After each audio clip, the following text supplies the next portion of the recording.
She didn't flinch.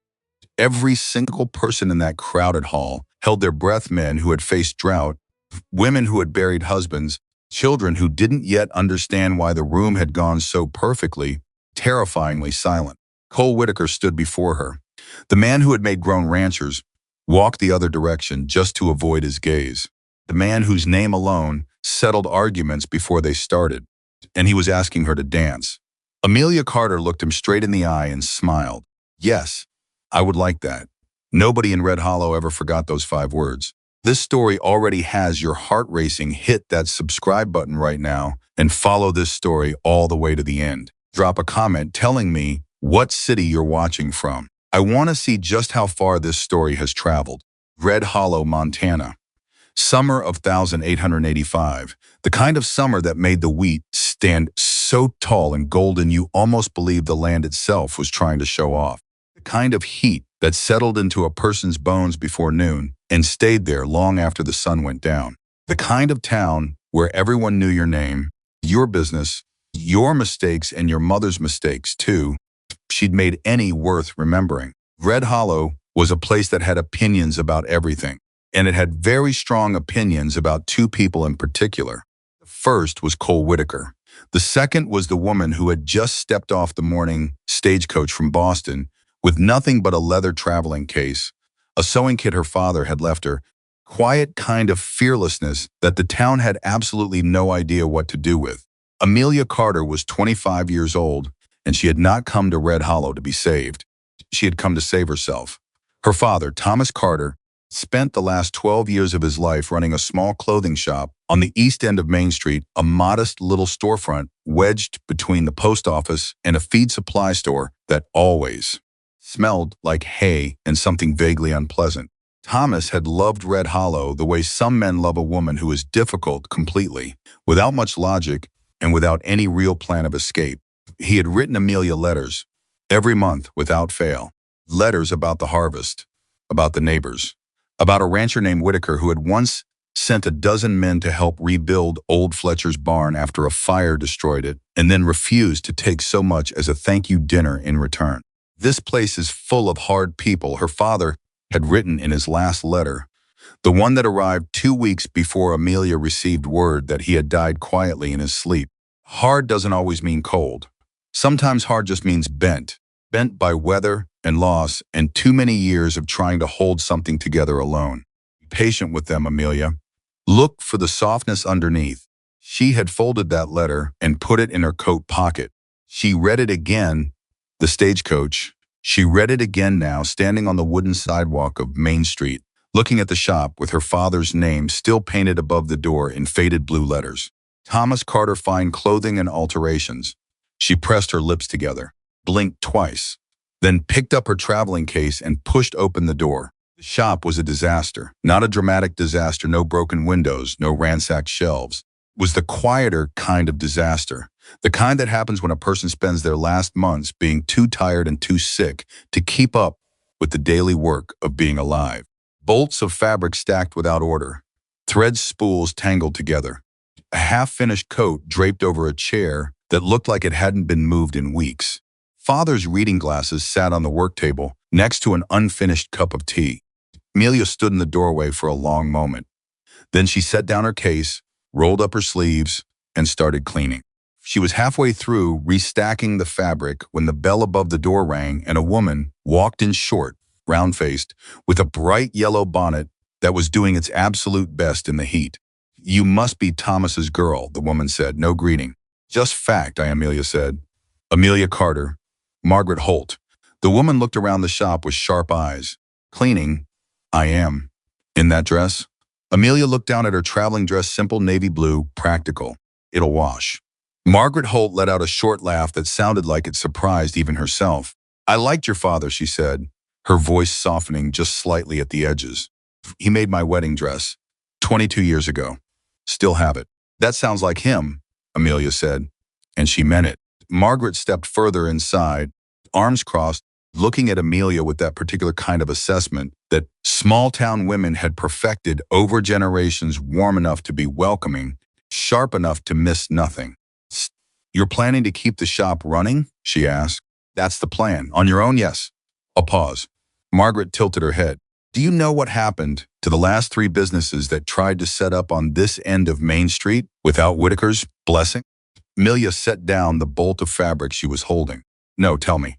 Margaret raised an eyebrow. She had expected nervousness, not curiosity. 2 of them left before winter. The third one, she paused. Well, the third one stayed, but they spent so much time trying to get on Whitaker's good side that they forgot to actually run their business. Went under by spring. And did Whitaker do anything to drive them out? Amelia asked, genuinely curious. Not directly, Margaret admitted. He doesn't have to. Around here, if Cole Whitaker doesn't acknowledge you exist, it's almost worse than if he'd told you to leave. Approval opens doors. His silence closes them. Amelia was quiet for a moment. Then she said, well, I suppose I'll just have to be so good at what I do that doors open themselves. Margaret Holt stared at her. Then she laughed again, longer this time, genuinely surprised. Lord, she said, you are Thomas Carter's daughter. Word spread fast in Red Hollow. It always did. By the end of Amelia's first week, most of the town knew the seamstress from Boston had arrived. They had opinions. They always had opinions. At the barber shop, old Pete Dawson told anyone who would listen that a young woman running a shop alone in this valley was either brave or foolish, and he hadn't decided which. General store, 2 farmers' wives debated whether she would last until Christmas or whether the isolation and the winters would send her back to Boston within the month. The Whitaker Ranch, 12 miles from town, a man named Cole Whitaker heard exactly none of this because nobody at his ranch was foolish enough to bring him gossip about people he hadn't asked about. But something interesting happened at the end of that first week. A woman named Clara Webb came into Amelia's shop with a problem. Clara was 40 years old, the wife of a farmer who'd had a rough 3 seasons. She was trying desperately quietly, without letting her husband know how much it was hurting her pride, to repair a dress that had been mended so many times it was more patched than original fabric. She came in expecting to be told it was beyond saving. She came in expecting pity. Amelia looked at the dress for a long moment, turning it carefully, examining every seam. Can save it, she said. Clara blinked. Really? Going to take some creative thinking, Amelia said. I'll need to add a panel here, but if we use this cotton I have, the color will be close enough that most people won't notice unless they're looking for it. She paused. Most people aren't looking that hard. Clara's voice was careful when she spoke next. What will it cost? Amelia named a price so fair that Clara Webb went home, sat down at her kitchen table and cried, not from sadness, from relief, she told her husband. He told 2 neighbors. Those 2 neighbors told 4 more people. And within another week, Amelia's shop had more business than it could comfortably handle. She worked late into the evenings. She brought in a small lantern and kept sewing long after Main Street went quiet.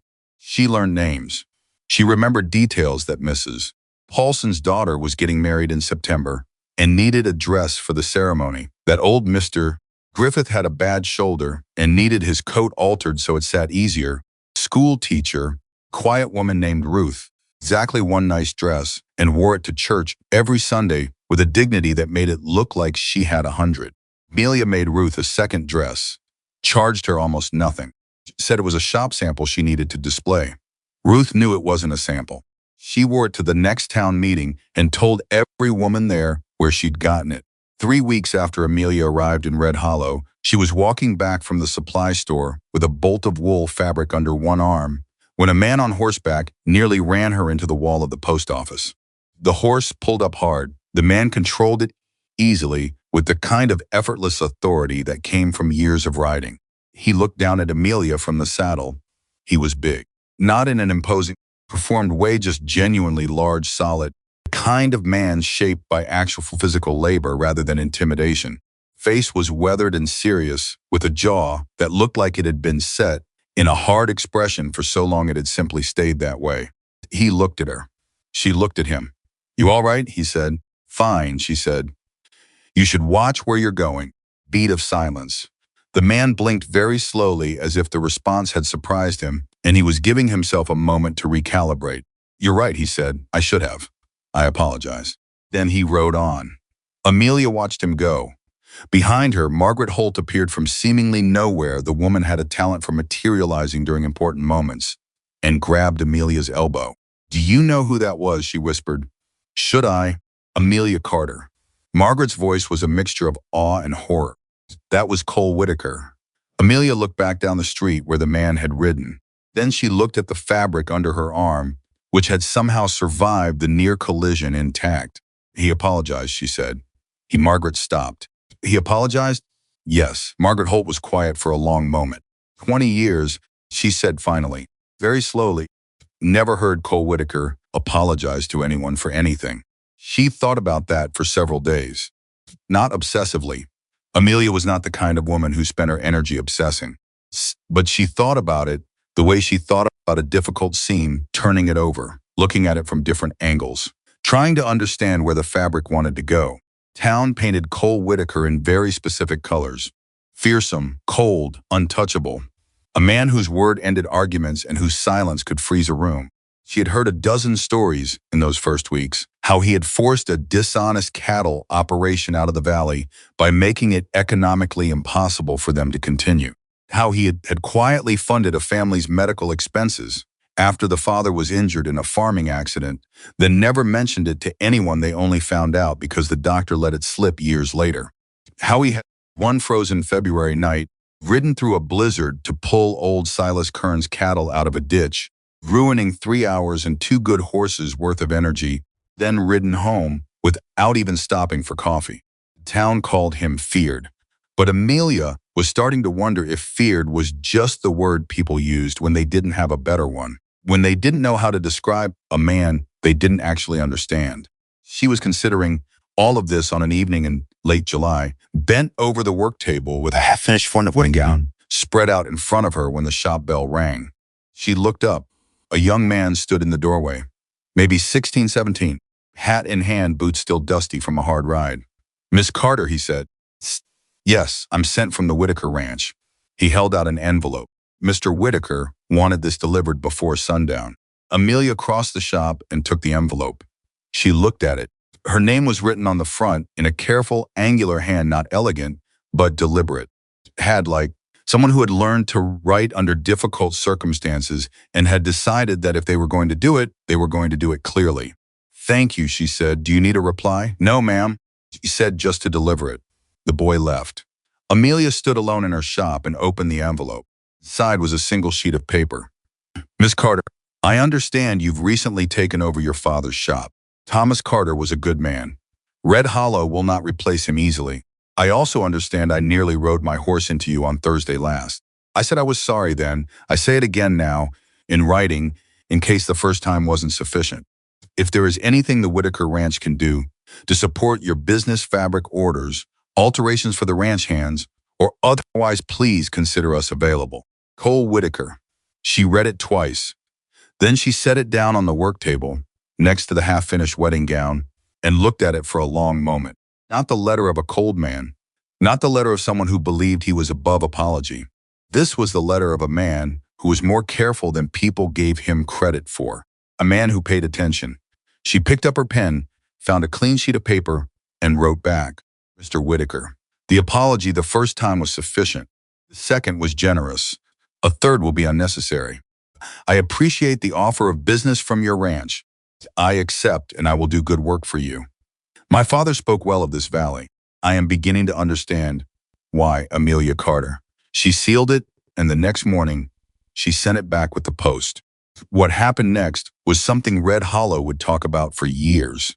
Not because anything dramatic occurred, but because of what didn't happen and why. 3 businesses on Main Street suddenly found that the Whitaker Ranch, which had previously sent its custom elsewhere, was now sending orders their way. Small things, feed, hardware, dry goods, not charity, real orders, honest prices, fair transactions. Took people a week to connect the dots. When they did, Margaret Holt marched straight into Amelia's shop and stood there with her arms crossed, staring. What did you do? She demanded. I don't know what you mean, Amelia said without looking up from her sewing. The Whitaker Ranch is suddenly buying from half the businesses on this street. 12 years. 12 years they have never done that. Always went to the county seat for their large orders. What did you do? Amelia set down her needle and looked at Margaret thoughtfully. I wrote him a letter, she said. What was in it? Mostly just courtesy, she said. And I think he's the kind of man who doesn't get much of that. Got a lot of fear and a lot of distance instead. She picked her needle back up. Courtesy isn't complicated. It just requires deciding that the other person is worth the effort. Margaret Holt stood there. She had lived in Red Hollow for 30 years. She had watched 100 people try to figure out Cole Whitaker. None of them had ever tried courtesy. The summer deepened. August arrived with its particular brand of heavy heat, the kind that made every act feel twice as hard and every small pleasure feel twice as sweet. Red Hollow buzzed with preparations for the Harvest Festival, the biggest social event of the year, the one occasion when the entire valley set aside its various grudges, worries, exhaustions, and simply tried to enjoy being alive together. Amelia had been asked to help decorate the hall. She had said yes immediately, not because she felt obligated, because she genuinely wanted to. She spent 2 evenings before the festival stringing lanterns and arranging the decorations that the Women's Committee had been collecting all year. She worked alongside Margaret and Ruth, the school teacher, and a farmer's wife named Helen, who had come to the shop twice and had a sense of humor so dry it took Amelia 3 conversations to realize she was being funny. "Do you know if Whitaker will come this year?" Amelia asked, not particularly to anyone, while she was trying to untangle a string of lanterns that had made some kind of agreement with itself to stay knotted. 3 women exchanged a look. "He comes every year," Helen said. "Stays about an hour, speaks to maybe 4 people. Leaves without fanfare." "Has he ever danced?" Amelia asked. Another exchange of looks. "Not in living memory," Ruth said carefully. "Not ever," Margaret said flatly. "Cole Whitaker has not danced at the Harvest Festival since before his father died." That was what, 11, 12 years ago now? Amelia finally freed the lantern string. She said. That was all she said. But Helen caught the expression on her face, and later that night she told her husband that something was going to happen at this year's Harvest Festival. Her husband said she was being dramatic. He was wrong. The night of the Harvest Festival arrived. Amelia put on the blue dress she had made herself, simple, well-fitted, with a narrow waist and sleeves that ended at the elbow. It was not the most elaborate dress in the room. It wasn't trying to be. She walked to the hall alone. The music reached her before she got to the door, fiddles and laughter, and the particular kind of sound that a community makes when it briefly forgets its troubles. She paused outside for just a moment, listening. "Look for the softness underneath," her father had written. She pushed open the door. The room was warm and bright and full of people she had spent 2 months learning. She moved through it, easily stopping to admire Clara Webb's repaired dress, which looked, she said so herself, genuinely beautiful. Stopping to listen to Pete Dawson's story about the summer of 1871, which she suspected he had told 400 times, and which he told with exactly the same passion each time. Stopping to dance one turn with the school teacher Ruth's husband, gentle, quiet man who danced exactly as badly as she expected and laughed at himself about it, which made him instantly likable. She was carrying 2 cups of punch back toward the edge of the room when the doors opened. Music didn't stop, but something shifted. The way sound shifts when a large stone is dropped into still water, not silence but a change in the ripple pattern. Conversations continued but pivoted. Eyes moved. Cole Whitaker walked into the Harvest Festival of 1885. He was wearing his good coat, dark, well-cut, the kind of coat that had clearly been made by someone who knew what they were doing. He had shaved, his hair was pushed back from his face.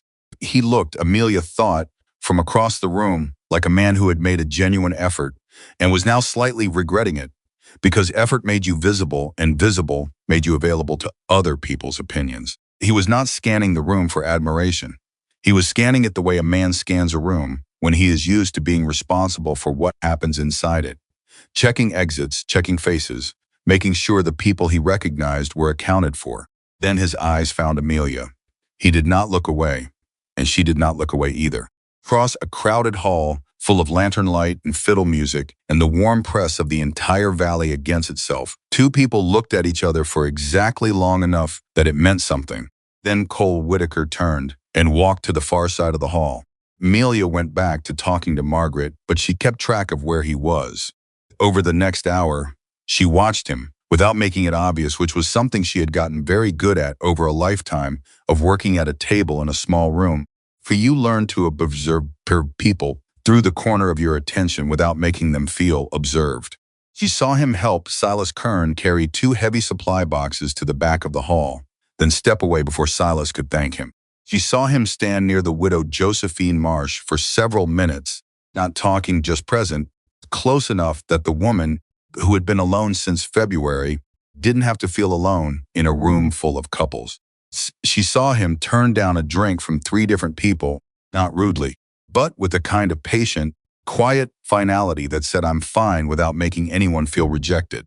She saw him watch the dancing, not with longing exactly, but with something adjacent to it, something that looked like a man watching something he had taught himself not to want, because wanting it too much when you can't have it is a particular kind of slow damage. She thought about her father's letter. Hard doesn't always mean cold. Sometimes hard just means bent. She thought about the letter Cole had written to her. Careful handwriting. The second apology, offered in writing because the first one might not have been sufficient. The offer of business extended as a gesture of what? Respect? Acknowledgement? Some quiet attempt to say, "I see you are here. I think you deserve to succeed." She set down her cup. She walked across the hall. She had no particular plan. She never had a particular plan. Plans, in her experience, assumed you knew what was going to happen. She had never once been able to predict what was going to happen next. She walked up beside Cole Whitaker, who was standing at the edge of the celebration, watching the dancers. She said, "You wrote a very good letter." He turned and looked at her. Something in his expression recalibrated. She saw it happen, like a man shifting his weight to different footing. "Miss Carter," he said. "You remembered my name," she said. "I remember people I write to," he said. Then after a brief pause, "I remember people my horse nearly runs over." She laughed, a real laugh, unguarded, surprised out of her. She saw something shift in his face when she laughed. Not much, a very small shift, but real. "The dress was repaired," she said. "Case you were worried. I wasn't aware the dress was damaged." "Wasn't. I was making a joke." Another pause. He looked at her steadily. "I'm not always quick with those." "I noticed," she said. "That's all right.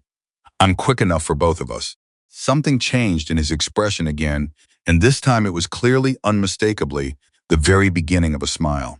Not all the way there, but moving in that direction. "Your shop is doing well," he said. "I've heard good things." "You were helpful in that," she said. "The orders from your ranch." "My ranch needed the work done," he said, which was true as far as it went. "Orders you redirected to 4 other businesses on Main Street," she said, keeping her voice neutral, her eyes watching his face. "Did they need the work done too?" He was quiet for a moment. "Good businesses," he said. It made sense. "Kind," she said. He looked away from her slightly. "Had, like a man who had been given something he didn't know what to do with." "People don't generally call me kind," he said. "I know," she said. "Heard what they call you." She paused. "They're not wrong about what you do. They're just wrong about why you do it." He turned back to look at her. Now it was his turn to look like someone who had been surprised. The fiddle music shifted into a new song, slower waltz time, the kind of music that opens a space in the evening for something different. Around them, couples moved toward the dance floor. The light shifted slightly as more lanterns were lit near the musicians. Cole Whitaker stood very still, and then he did something that nobody in Red Hollow had seen him do in 11 years. He turned to face her fully. He squared his shoulders. He said, in a voice that was quiet but completely, deliberately clear, "Carter, would you allow me this dance?" The entire room, without any one person deciding to stop, went quiet. Didn't happen all at once. It happened the way cold spreads across a window, from one edge, then another, till the whole surface was changed. Conversations dropped. Heads turned. The couples who had been moving toward the dance floor stopped moving. The fiddle players, bless them, kept playing. And every single person in the Red Hollow Harvest Festival of 1885 held their breath and waited to hear what Amelia Carter was going to say. She looked at him. He was not performing. He was not doing this to make a statement or prove something or show the town anything. This was not a gesture for the room. This was a man asking a woman to dance because he wanted to dance with her. Quietly, sincerely. without any particular certainty about what the answer was going to be. Afraid, she thought suddenly. He's afraid she'll say no. The most powerful man in the valley, a man who had faced droughts and debt and dishonest operators and frozen winters, was standing in front of her with the exact same terrified stillness of someone who has put something important on the line, is now waiting to find out if they've lost it. Amelia Carter looked at Cole Whitaker, and she smiled. Not a polite smile, not a careful smile, a real one.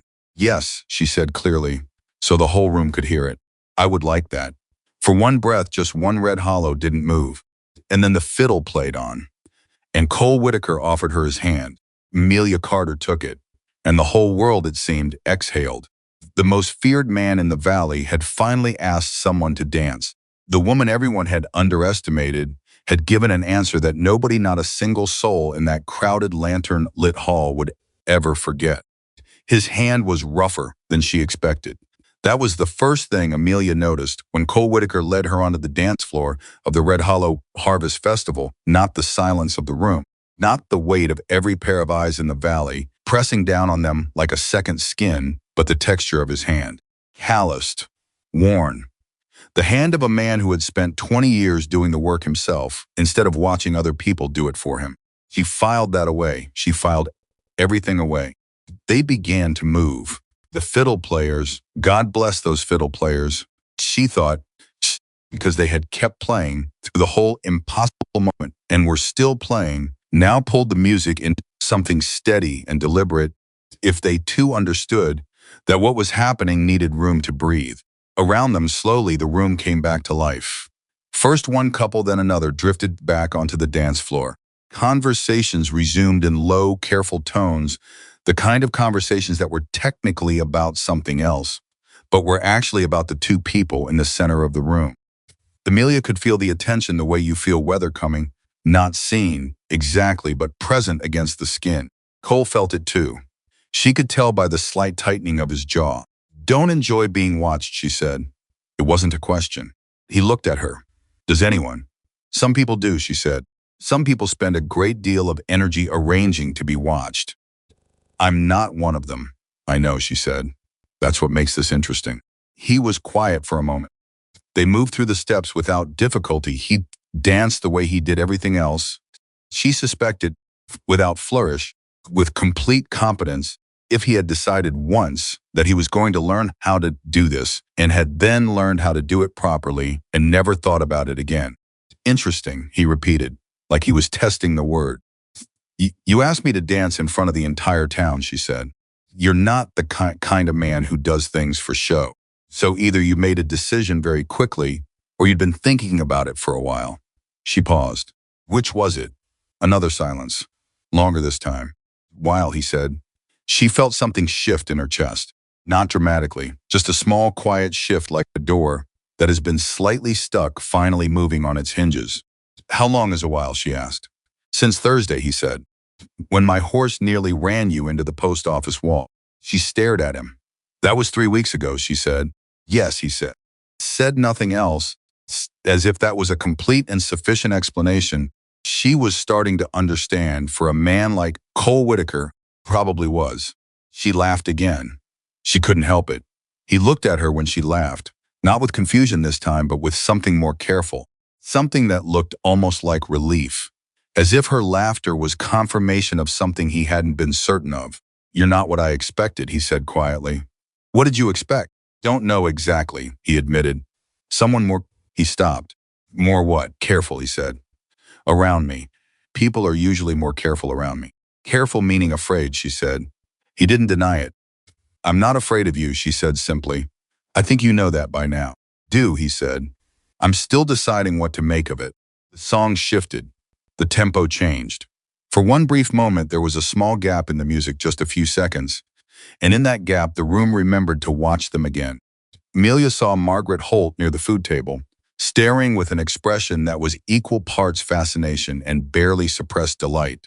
She saw old Pete Dawson, leaning over to say something to the man beside him, shaking his head slowly like a man witnessing something he'll be telling people about for the rest of his life. She saw the widow Josephine Marsh watching from the far wall, And the expression on Josephine's face was not gossip-hungry or even particularly surprised.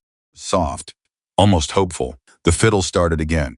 Cole Whitaker's hand tightened almost imperceptibly on hers as they moved back into the dance. Not possessively, carefully. The way a man holds something he is beginning to understand might matter. "Your father was a good man," he said, after they had danced in silence for another minute. She felt that land somewhere deep. "He was," she said. "He helped a family I know," Cole said. "The Brennans. 5 children father broke his leg in a bad fall 2 winters ago. Couldn't afford winter clothing for the children. Your father made the coats and told them the fabric was surplus he'd have thrown away anyway." He paused. "It wasn't surplus, I know, because I know what fabric costs." Amelia was quiet. She hadn't known that story. "He didn't tell me about that one," she said. "He wouldn't have," Cole said. "He wasn't doing it to be known for it. He was doing it because they needed coats." She looked at him carefully. "That's something you understand," she said. "Doing something because it needs doing, without needing anyone to see you do it." Jaw tightened slightly, the way it did when something got too close to something he didn't usually let anyone close to. "Just practical," he said. "No," she said, "it isn't. Practical would be minding your own business. What you do is something else. My father did was something else." She held his gaze. "You can call it practical if that's easier, but it isn't." He looked at her for a long moment. Then quietly, without fanfare, he said, "You ain't gonna be trouble, aren't you?" Wasn't a question either. "Probably," she said cheerfully. "Is that a problem?" The corner of his mouth moved, beginning of something that almost reached a smile. "I haven't decided yet," he said. The song ended. The room applauded for the musicians. Technically, sound rose louder than usual. Everyone knew why. Cole stepped back. He released her hand slowly, with that same deliberate carefulness he brought to everything. He looked at her with an expression she couldn't entirely read, which was unusual. She could generally read people. "Thank you, Miss Carter," he said. "Thank you, Mr. Whitaker," she said. He nodded. Started to turn. "Cole," she said. He stopped, turned back. She hadn't planned to say it. She wasn't sure why she did. But she looked at him standing there, in his good coat, in the lantern light of the festival hall, 12 years of hard responsibility written somewhere in the set of his shoulders. She said, "People are wrong about you. Not about what you've done, about who you are." She kept her voice low so it was only for him. "I thought you should know that someone can tell the difference." He stood very still. For a moment, just a moment, she saw something cross his face that had no armor around it at all. Something completely unguarded and real. Then he nodded, once, and walked back to the edge of the room. But he didn't leave. He stayed the rest of the evening, and everyone noticed. The next morning, Red Hollow woke up and had opinions. Always did. But the opinions this morning were louder, more various, and considerably more passionate than usual. By the time Amelia opened her shop at 8 o'clock, 3 women had already been standing outside waiting, and it was not because they needed alterations. Margaret Holt pushed through the door first. "Explain yourself," she said, which was her version of good morning. "Dance with a man at a festival," Amelia said, moving to put the kettle on. "I wasn't aware I needed to explain myself for that." "Not any man," Margaret said. "Cole Whitaker, who has not danced at this festival since 1874. Who has not, in the memory of anyone in this valley, shown that kind of," she cast around for the right word, "public interest in another person." "He was perfectly polite," Amelia said. "He was more than polite, and you know it." Margaret dropped into the chair near the work table with the authority of someone who had decided she was not leaving until she had what she came for. "What did you talk about? What did he say? And what on earth did you say back to him that made him look like that?" "Like what?" Amelia asked, genuinely curious. "Like a man who'd been given water after a long drought," Margaret said bluntly. "That's what Helen said. And Helen doesn't say things like that usually." Amelia was quiet, measuring tea into the pot.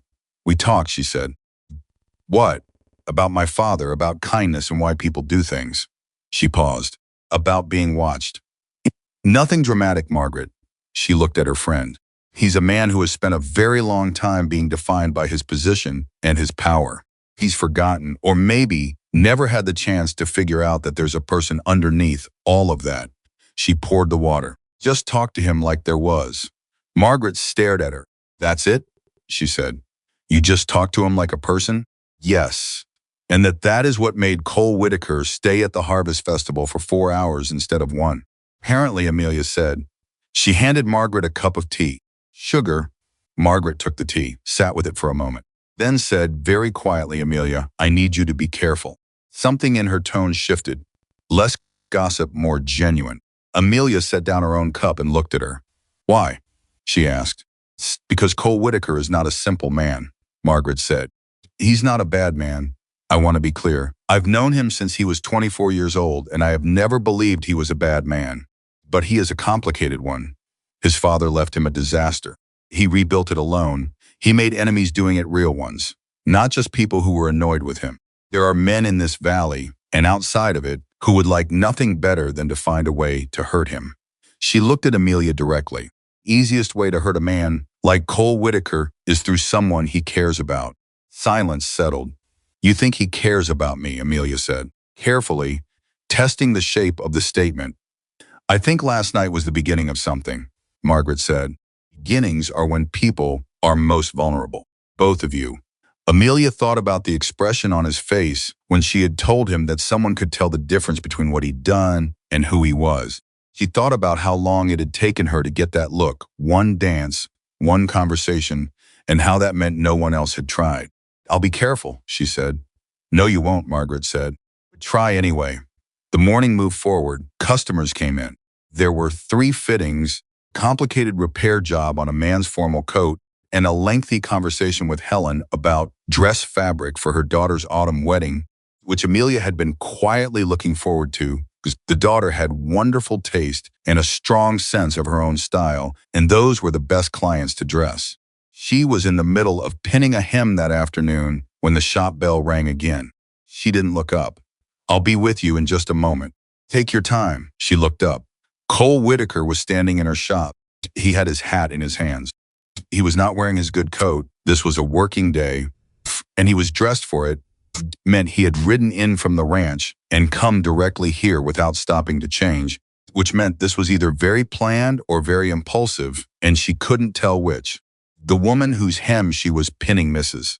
Alderton, who was 58 years old and had been a fixture of Red Hollow gossip for at least 40 of those years, turned around so fast that Amelia had to grab the fabric to keep her from unpinning herself.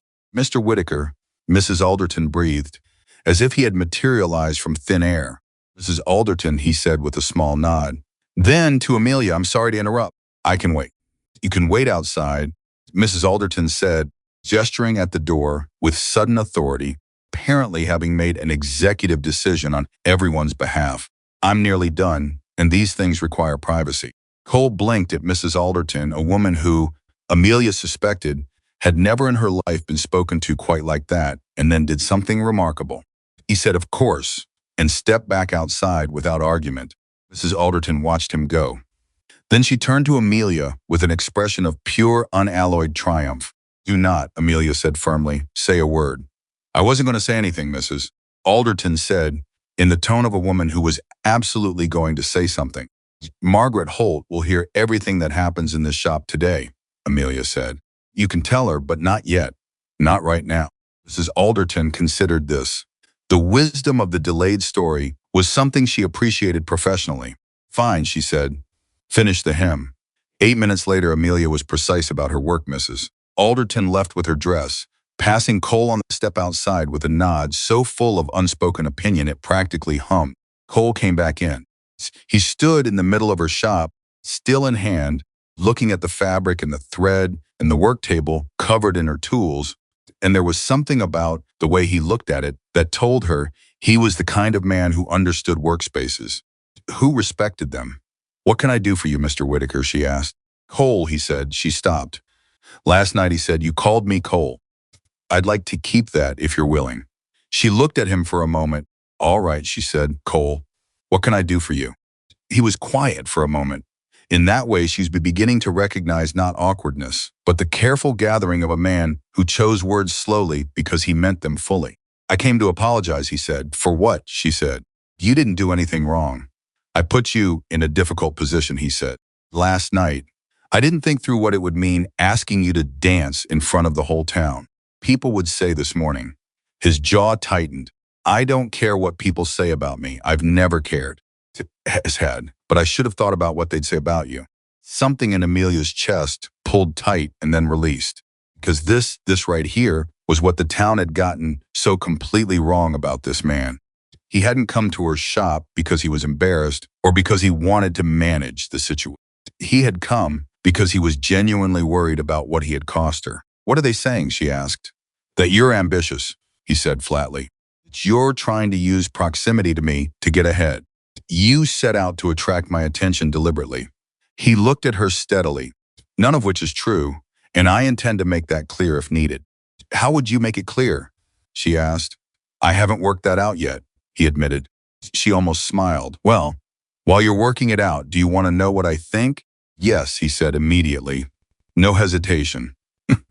I think, she said, that people will say what they're going to say regardless of what you do or I do. I think trying to manage other people's opinions is one of the most exhausting and least productive things a person can do. She folded her arms. I think what matters is whether what they're saying is true. True? No, he said. Then I'm not worried about it, she said. You shouldn't be either. He looked at her, that recalibrating look, the look she was coming to expect, the look that said she had arrived somewhere he hadn't expected her to arrive. It's a very calm way of looking at it, he said. I come from Boston, she said. People have opinions there too. I survived it. He made a sound very short, very quiet, that she realized with some delight was almost a laugh. I need to get back to the ranch, he said. I have a meeting with 3 of my ranch hands this afternoon, and if I'm not there, they'll make decisions I'll have to undo for a week. Then go, she said. He nodded, moved toward the door. Stopped, turned back. The Harvest Festival happens once a year, he said. But there's a town meeting next Thursday at the hall. If you're planning to attend. A pause. I usually arrive early. She looked at him. He was asking in the most indirect way it was possible to ask whether she would be there. Whether she would be there at the same time he was. Whether this, whatever this was going to continue. She thought about Margaret's warning. She thought about the careful handwriting on the envelope. She thought about a man who had spent 12 years protecting an entire valley and had somewhere along the way lost track of how to let anyone protect anything for him. I usually arrive early too, she said. Cole Whitaker put on his hat. And for the first time since she had met him, he walked out of a room with something that looked, unmistakably, like lightness in his step. Amelia stood in her shop for a long moment after he left. Then she sat down at her work table, picked up her needle, and tried very hard to concentrate on the coat she had been working on for the past 3 days. She gave up after about 4 minutes. She was still thinking about the way he had said her father's name, the way he had told her about the Brennan children and their winter coats, not to impress her, not to prove something, but simply because it was a true thing about a good man, and he thought she should know it.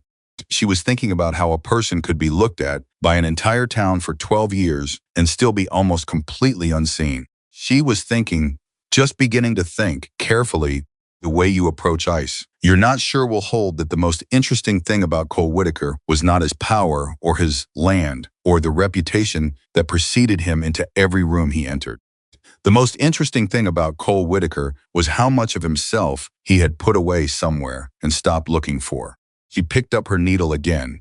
This time, she managed to concentrate for about 10 minutes. Then Margaret Holt walked in, having clearly been waiting outside for Cole to leave, said Mrs. Alderton told me everything. And Amelia set the needle down again and accepted that this afternoon was simply not going to be a productive one. The next week moved with a kind of charged electricity that Amelia hadn't expected. Not in an obvious way, Red Hollow was not a place for obvious things, but in the way that small towns have of conducting energy along invisible wires between people. She felt it in the way customers looked at her a half-second longer than usual, in the way conversations paused when she entered a room and resumed slightly differently after she sat down. The way Pete Dawson, when he came in to pick up his repaired vest, said, Cole Whitaker's a good man, absolutely no preamble, if he had been working up to saying it for days and had finally just decided to do it. I know, she said. Not many people say that, he said. I know that too, she said. He picked up his vest, looked at the repair work nodded with the deep satisfaction of a man who takes quality seriously, and left without saying anything else.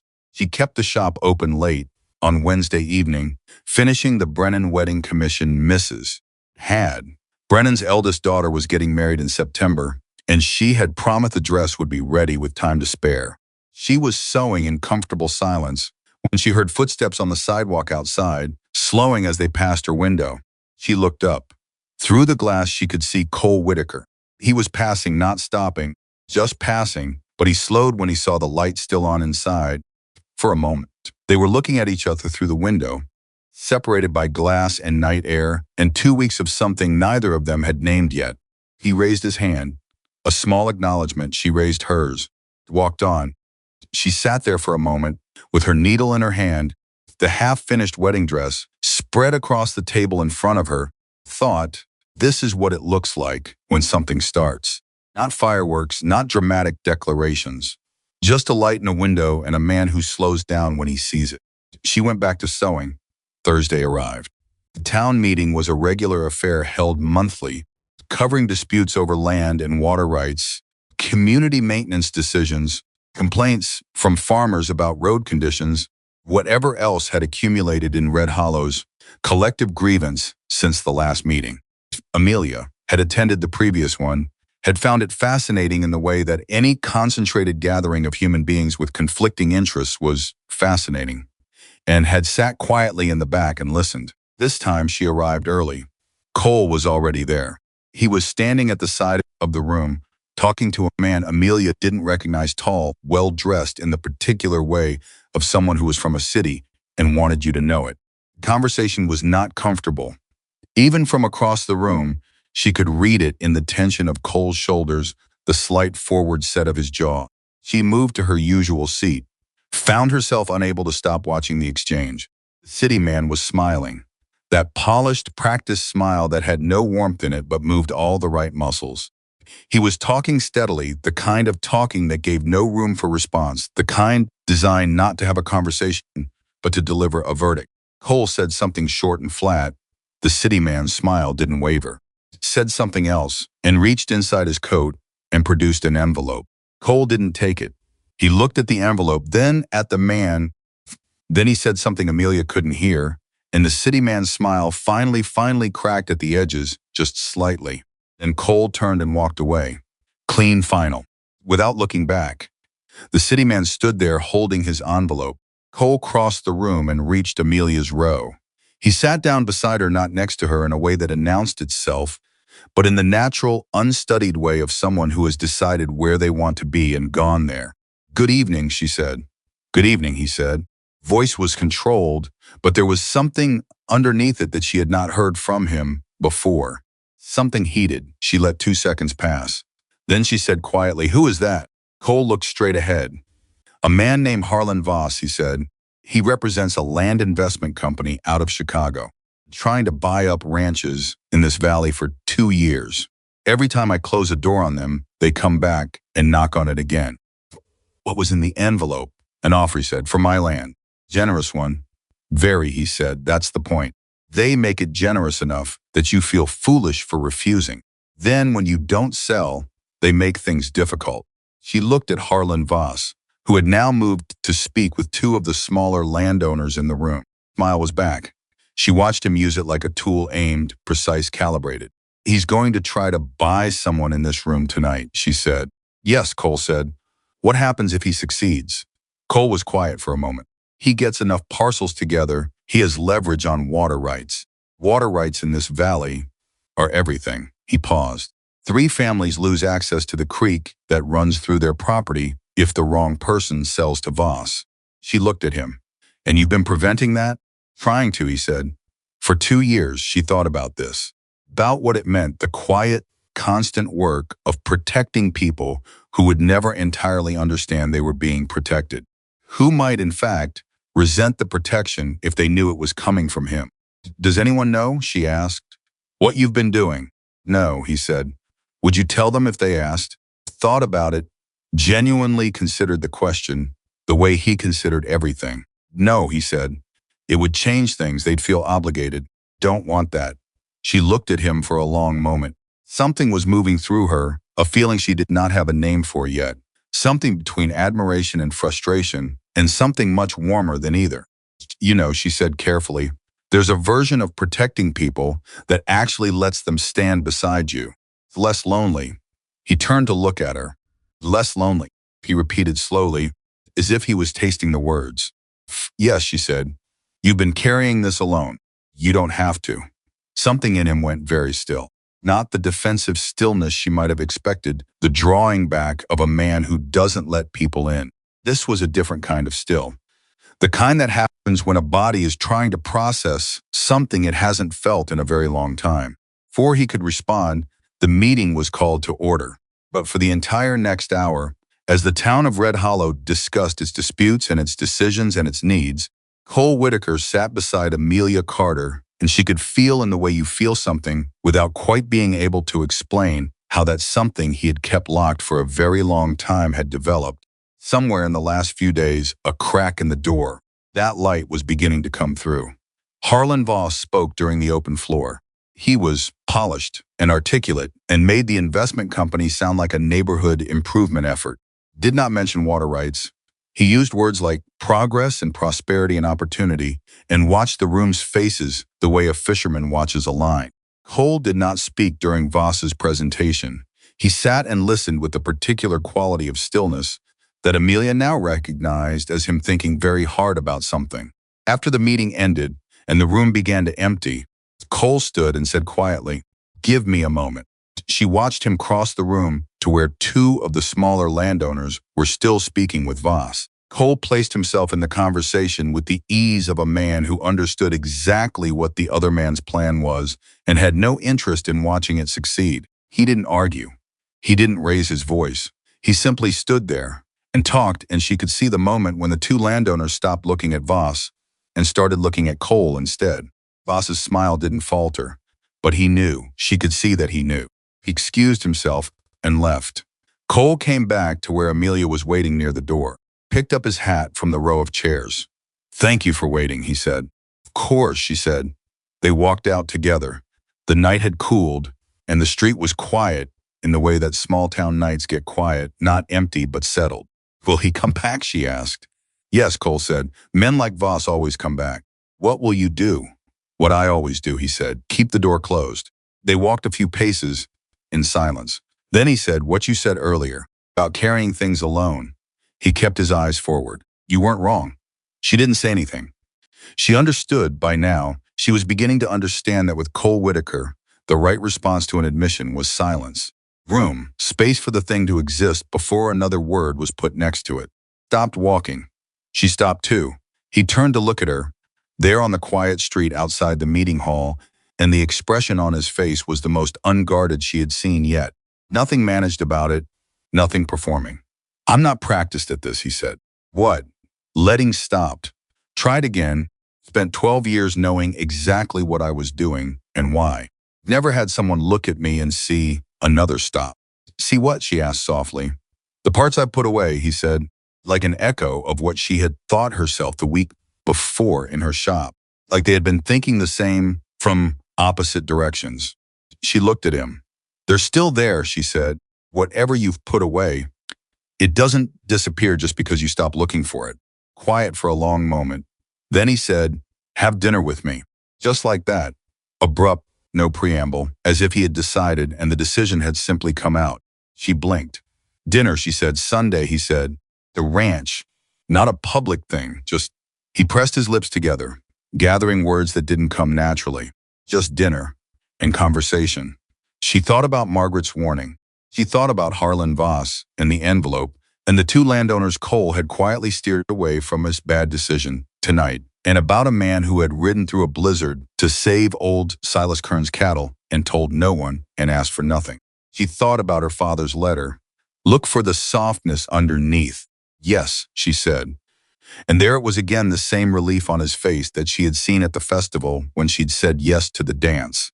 The same brief, unguarded flash of a man who had expected to be refused and hadn't been. "Sunday," he said. "Sunday," she agreed. He put on his hat. He walked one direction. She walked the other. And behind them, because this was Red Hollow, And Red Hollow had opinions. Two separate people who had been lingering near the meeting hall door immediately turned to find someone to tell. By morning, the whole town would know. By morning, everything would start getting complicated. By Saturday morning, all of Red Hollow knew about Sunday dinner. Amelia discovered this at 7:45 in the morning when she unlocked the shop door and found Margaret Holt already standing on the step, arms crossed, expression arranged in the particular configuration that meant she had been awake, thinking about something for a considerable number of hours. "You're going to his ranch," Margaret said. "Good morning to you too," Amelia said, stepping around her to get inside. "Alone," Margaret said, following her in. "It's dinner, Margaret, not a scandal." "Red Hollow," Margaret said, dropping into her chair with the authority of a woman claiming territory. "Dinner alone with a man at his property is the beginning of a scandal.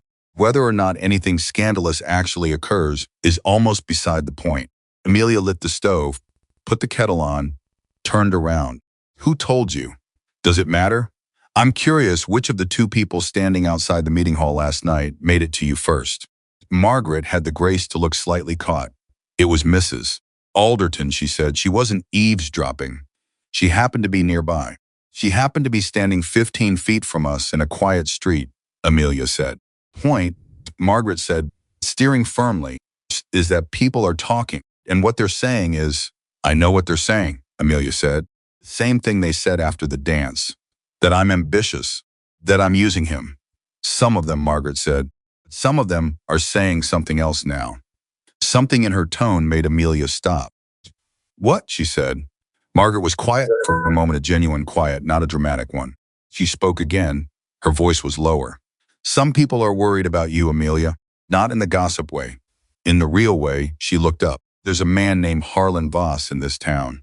You saw him at the meeting." "I did. He came to Red Hollow 6 months before you arrived," Margaret said.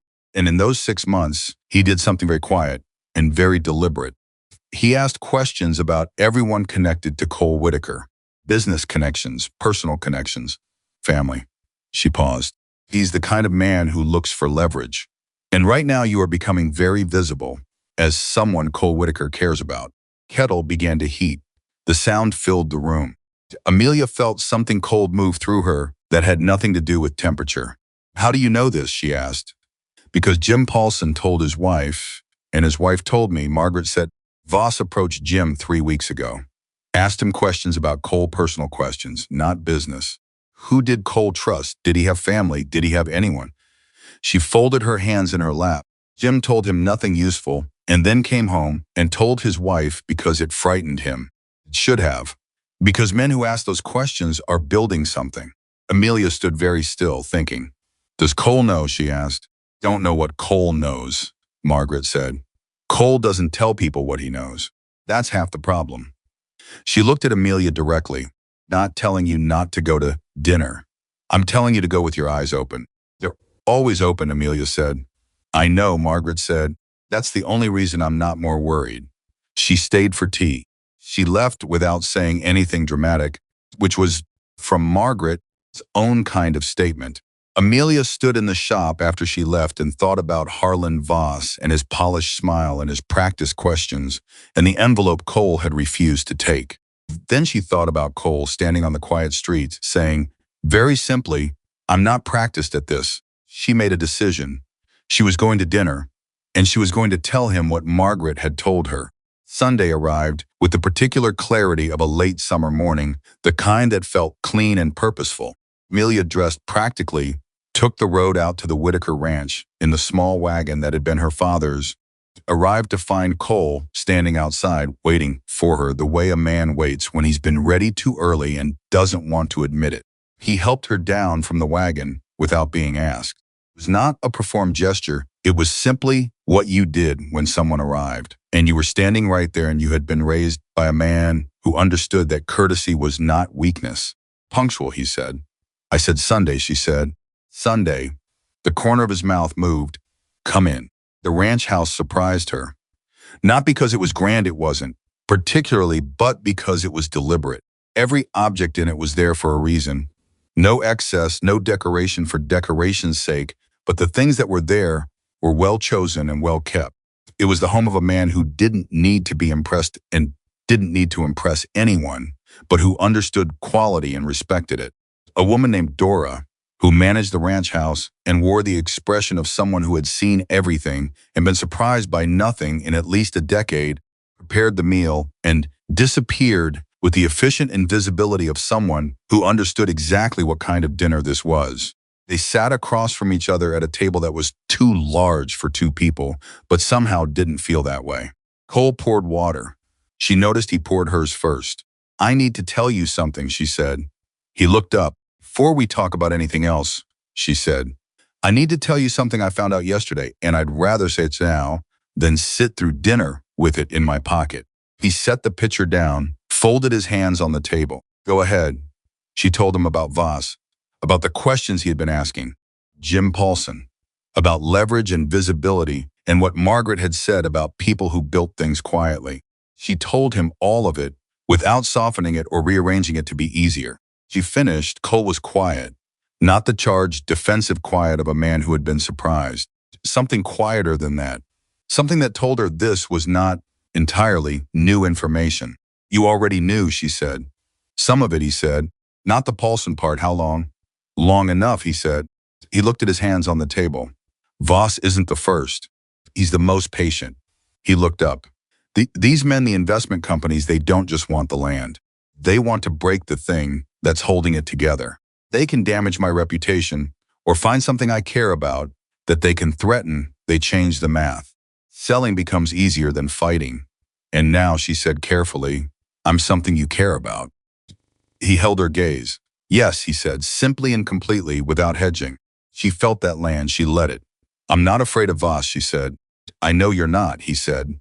"That's what worries me." She tilted her head. "Explain that." "Fear is useful," he said. "Fear makes people cautious." "You are not cautious, Amelia. You are," he paused, choosing the word with care, "brave, which is better in most situations. But brave people don't always see danger coming because they're not looking for it." "You think I don't see danger," she said. "I think you see it and walk toward it anyway," he said, "which is admirable and occasionally very concerning." She looked at him across the table. This man who had spent 12 years managing every variable, controlling every situation, keeping everyone at a safe and manageable distance, and who was sitting here telling her that she concerned him, not because she was weak, because she was herself. "Cole," she said, "what happened to you? After your father died?" He went very still. She didn't pull the question back. She had asked it deliberately, and he deserved the respect of her standing behind it. For a long moment, he said, "He left me a disaster." The words were flat, not self-pitying, just factual, the way Cole stated everything. "Tell me," she said.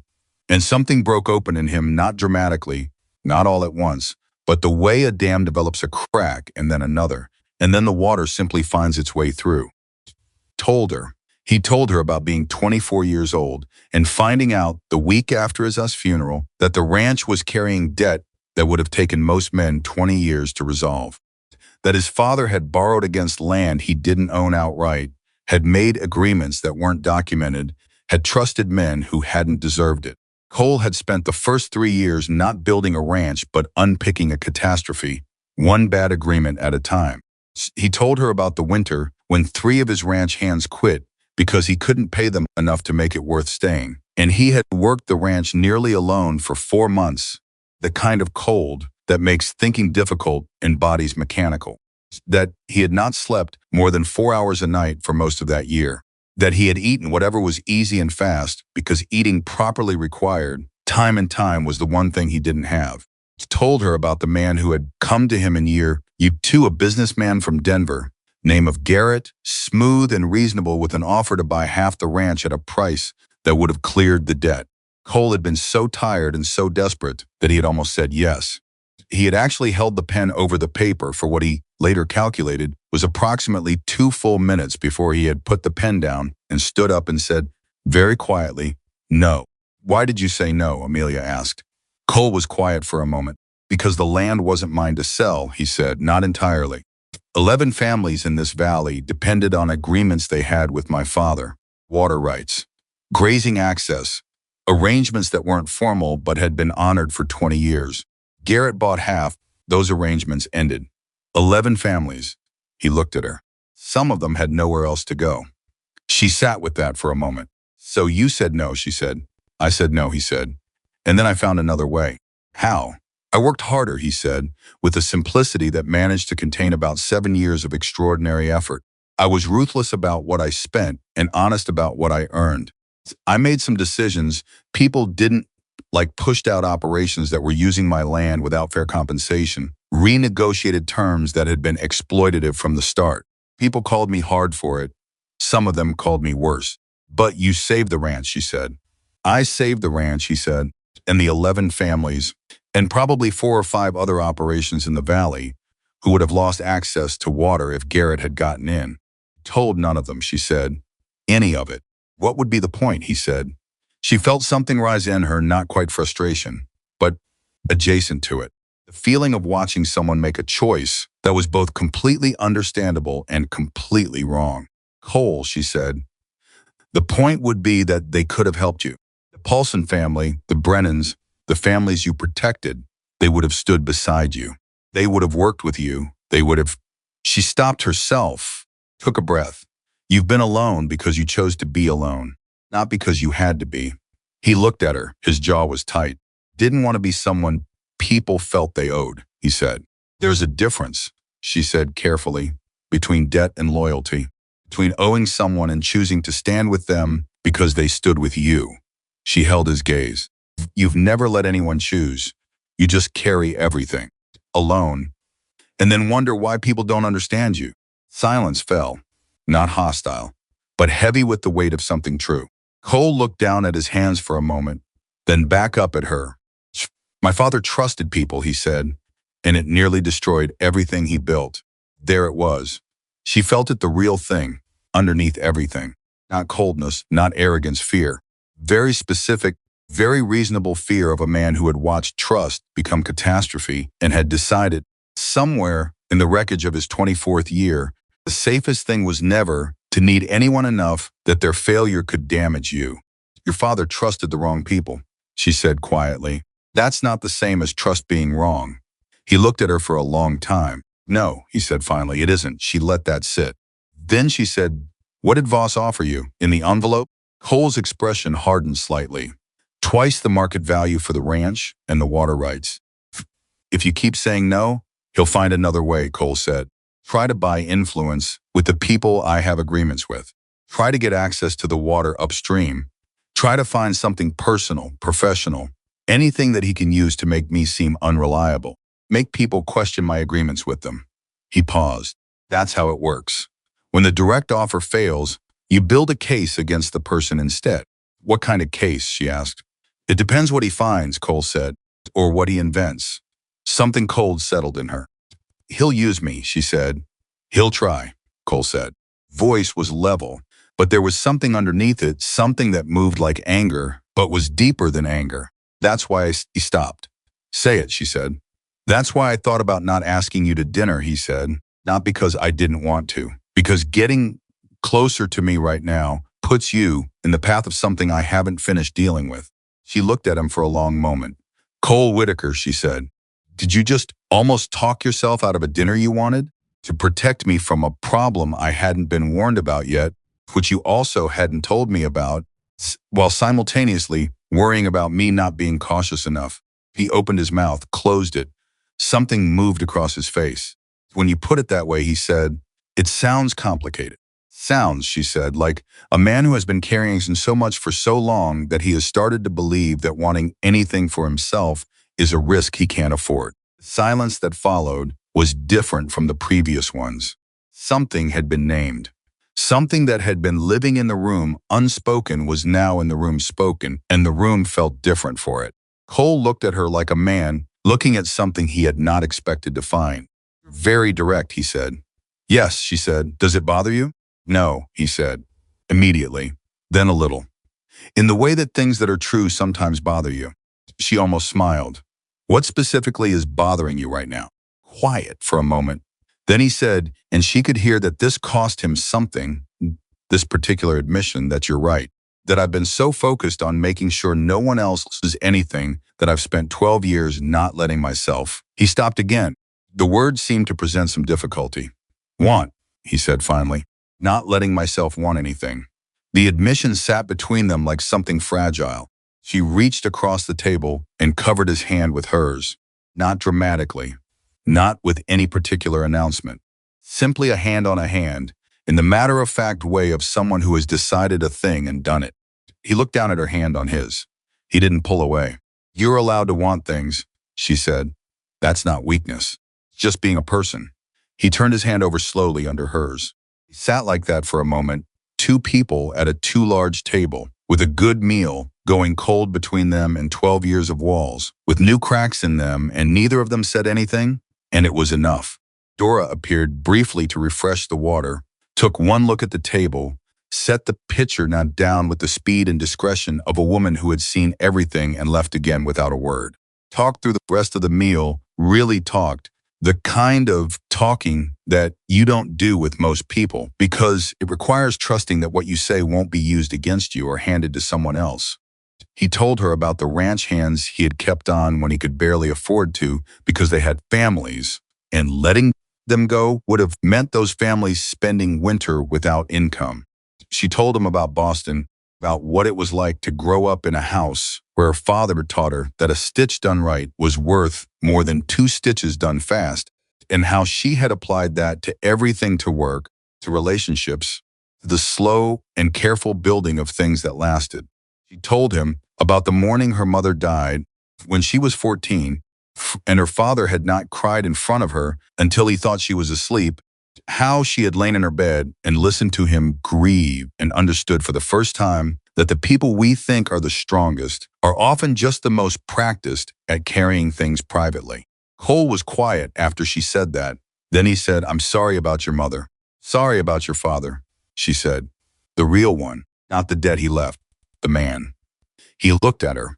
How did you know to say that? Because everyone focuses on the debt, she said, on what he left you to deal with. But he was your father first, before all of it. Cole looked away for a moment, looked back. He was a good man, he said, not always a wise one. Good.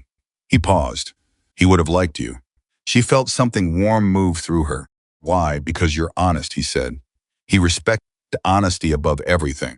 Because he stopped, and for the first time she saw something that was almost shyness in him. Because you don't look at me and see the ranch. No, she agreed. I see you. The evening darkened outside. The meal ended. Dora cleared the table with the efficiency of someone who ran this house and ran it well, and then the house was quiet around them. Cole helped her with her coat. She turned to face him. He was close, not improperly, but genuinely close, in the physical way of two people who have spent 3 hours becoming real to each other and have not yet renegotiated the space between them. Voss will make a move, she said. Soon. Whatever he's building, it's close. I know, Cole said. When he does, she said, don't handle it alone. He looked at her. Tell me, she said, before you decide what to do. Just tell me. He held her gaze for a long moment. All right, he said, I mean it, Cole. I know you do, he said. Then very quietly, that's new for me. Someone meaning it. She stepped out into the night. He walked her to the wagon, which he had not needed to do, helped her up into it, which he also had not needed to do. Stood back. Next Sunday, he said. She looked down at him. Something was happening between them, something real and careful, and not yet named, something that was building the way well-made things build, stitch by stitch, one honest word at a time. Next Sunday, she said. She drove back toward town in the dark.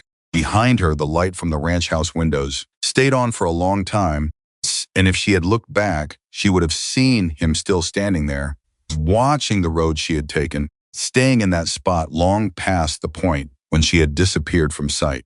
She didn't look back. She didn't need to. The following Monday, Harlan Voss came into her shop. She had been expecting it. Not that day specifically, not that hour, but she had known, after the conversation with Cole, that it was coming. So when the bell above the door rang at 10:30, and she looked up to find the well-dressed City Smooth man from the meeting hall standing in her shop, she felt something settle in her rather than spike. She kept her hands on her work. Miss Carter, Voss said pleasantly, I hope I'm not interrupting. Not at all, she said. How can I help you? He moved through the shop the way he moved through every room, like he owned the air in it. picking up a spool of thread, setting it back down, looking at the fabric samples on the wall with the interested expression of a man who had no actual interest. "Told you're doing excellent work here," he said. "Town speaks highly of you." "That's kind of them," she said. "You've settled in quickly for someone so new," he said. "Made connections, friends." He looked at her with that polished smile. "Become close with some quite influential people." She looked up from her work and met his eyes. Mr. "Voss," she said, "I know who you are and I know what you're doing in this valley. I know what this visit is actually about." She set down the fabric. "So let's not spend time on pleasantries. What do you want?" The smile didn't waver. If anything, it became slightly more genuine, the smile of a man who appreciated someone not wasting his time. "I want to give you information," he said, as a courtesy. From one newcomer to another. "What kind of information?" "Cole Whitaker," he said, "about what he actually is. What he's actually done." She felt something tighten in her chest, not fear, but the specific alertness of knowing that whatever came next was designed to damage something. "Go ahead," she said, keeping her voice level. Voss reached into his coat and produced a folded document. He set it on the work table. 3 years ago, he said, Cole Whitaker forced a man named Daniel Sears off his land. Sears had a grazing agreement with the Whitaker Ranch that went back 15 years. Cole canceled it without warning and had Sears off the property within a week. Sears lost his cattle, couldn't sustain the herd without the grazing rights. He's in Colorado now working a factory job. He nodded at the document. All there. Amelia looked at the document on her table. She didn't pick it up. "Is that all?" she asked. "There's more," Voss said. "Other agreements he's ended without explanation. Other families he's..." "Mr. Voss," she said, "I'm going to ask you something and I'd like you to answer honestly. Though I understand that's probably not your strongest skill." She held his gaze. "Did Daniel Sears steal cattle?" A pause. The first pause she had seen from him. "That's not..." "Did Daniel Sears steal cattle?" she repeated. "Because I've heard that name. I've heard it from 3 different people in this town who told 3 different versions of the same story. And in every version, Daniel Sears was stealing from the smaller ranchers to the north. Cole Whitaker was the only person willing to do something about it." Voss's smile remained in place, but she could see the calculation happening behind his eyes. "That's a convenient version," he said. "It's the version 3 independent people told me without knowing I'd hear it from anyone else," she said. "Your version is in a document you prepared yourself." She looked at the paper on her table. "Don't think I need to read it." The smile thinned, just slightly. "You trust him a great deal," Voss said, "for someone who's known him 2 months. "I trust what I've seen," she said, "and what I've seen is a man who protects people who don't always know they're being protected." She met his eyes. "Head, which is more than I can say for what I see in front of me right now." Voss picked up his document, folded it, put it back in his coat. "Be careful, Miss Carter," he said. "Not a threat exactly, but not friendly. You too." "Voss," she said, with the steady calm of a woman who had grown up in a city full of people who thought they were the most dangerous person in any room and had learned that the genuinely dangerous ones never needed to announce it. He left. She sat for a moment, then she picked up her work and kept sewing, her hands steady, her mind moving quickly. She needed to talk to Cole today, not Sunday, today. She closed the shop an hour early, which she had never done, drove out to the Whitaker Ranch for the second time in 4 days, which was the kind of thing Red Hollow would definitely notice and would absolutely have opinions about, and which she found she cared about considerably less than she had expected. Cole was in the yard with 2 of his ranch hands when she arrived, saw her coming, and moved immediately toward her, not running, but with that particular urgency of a man who knows that an unexpected visit means something has happened. He helped her down from the wagon. "Voss came to my shop," she said before her feet were fully on the ground. Something moved behind his eyes, fast and controlled and genuinely angry. "What did he say?" She told him everything, the document. Daniel Sears, the way he had watched her face when he said it, looking for a crack. Cole listened without interrupting. When she finished, he was quiet for a long moment. "He's escalating," Cole said. "Yes," she said. "He went to you to see if he could drive a wedge," Cole said. "See if there was a version of me you didn't know that he could introduce." "He underestimated me," she said. "Most people do. Cole said, and the words were so genuine and so unperformed that she felt them somewhere they were not expecting to land. He ran a hand through his hair, a gesture she recognized now as the physical manifestation of him working through a problem. Sears was stealing, he said. I want you to know that. Not to defend myself, but because it's true, and you came here and you deserve the whole truth. I know, she said. I told him that. Cole looked at her. You told him? Yes, to his face. He was standing right in front of me, she said. Seemed like the appropriate direction.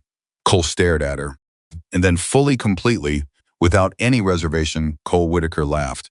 It was not a polished sound. It was real and unguarded and surprised. The laugh of a man who had not laughed like that in a very long time and wasn't quite sure what to do with the feeling. It lasted only a few seconds, but it was the most undefended she had ever seen him. And she thought, this is what he keeps hidden. This is what is underneath all the walls and all the weight and all the years of carrying everything alone. Stopped laughing. Looked at her with something in his face she didn't have a word for yet. Amelia, he said, and stopped.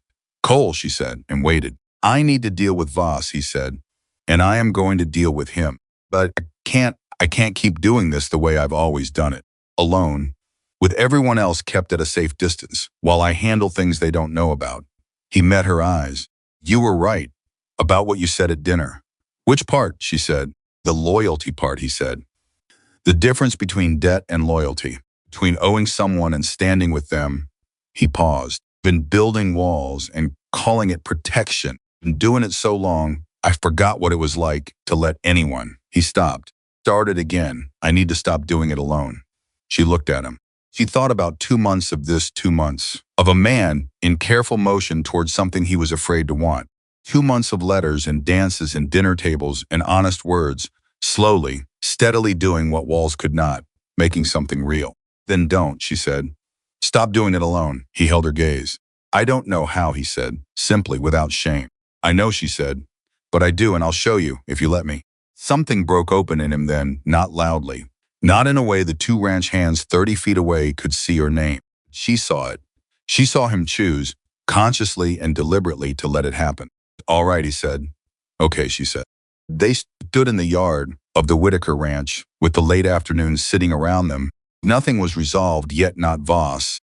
Not the threat he represented, not the valley's opinions, or Margaret's warnings, or the complicated arithmetic of 2 people finding each other at a moment when everything else was uncertain. Something had shifted.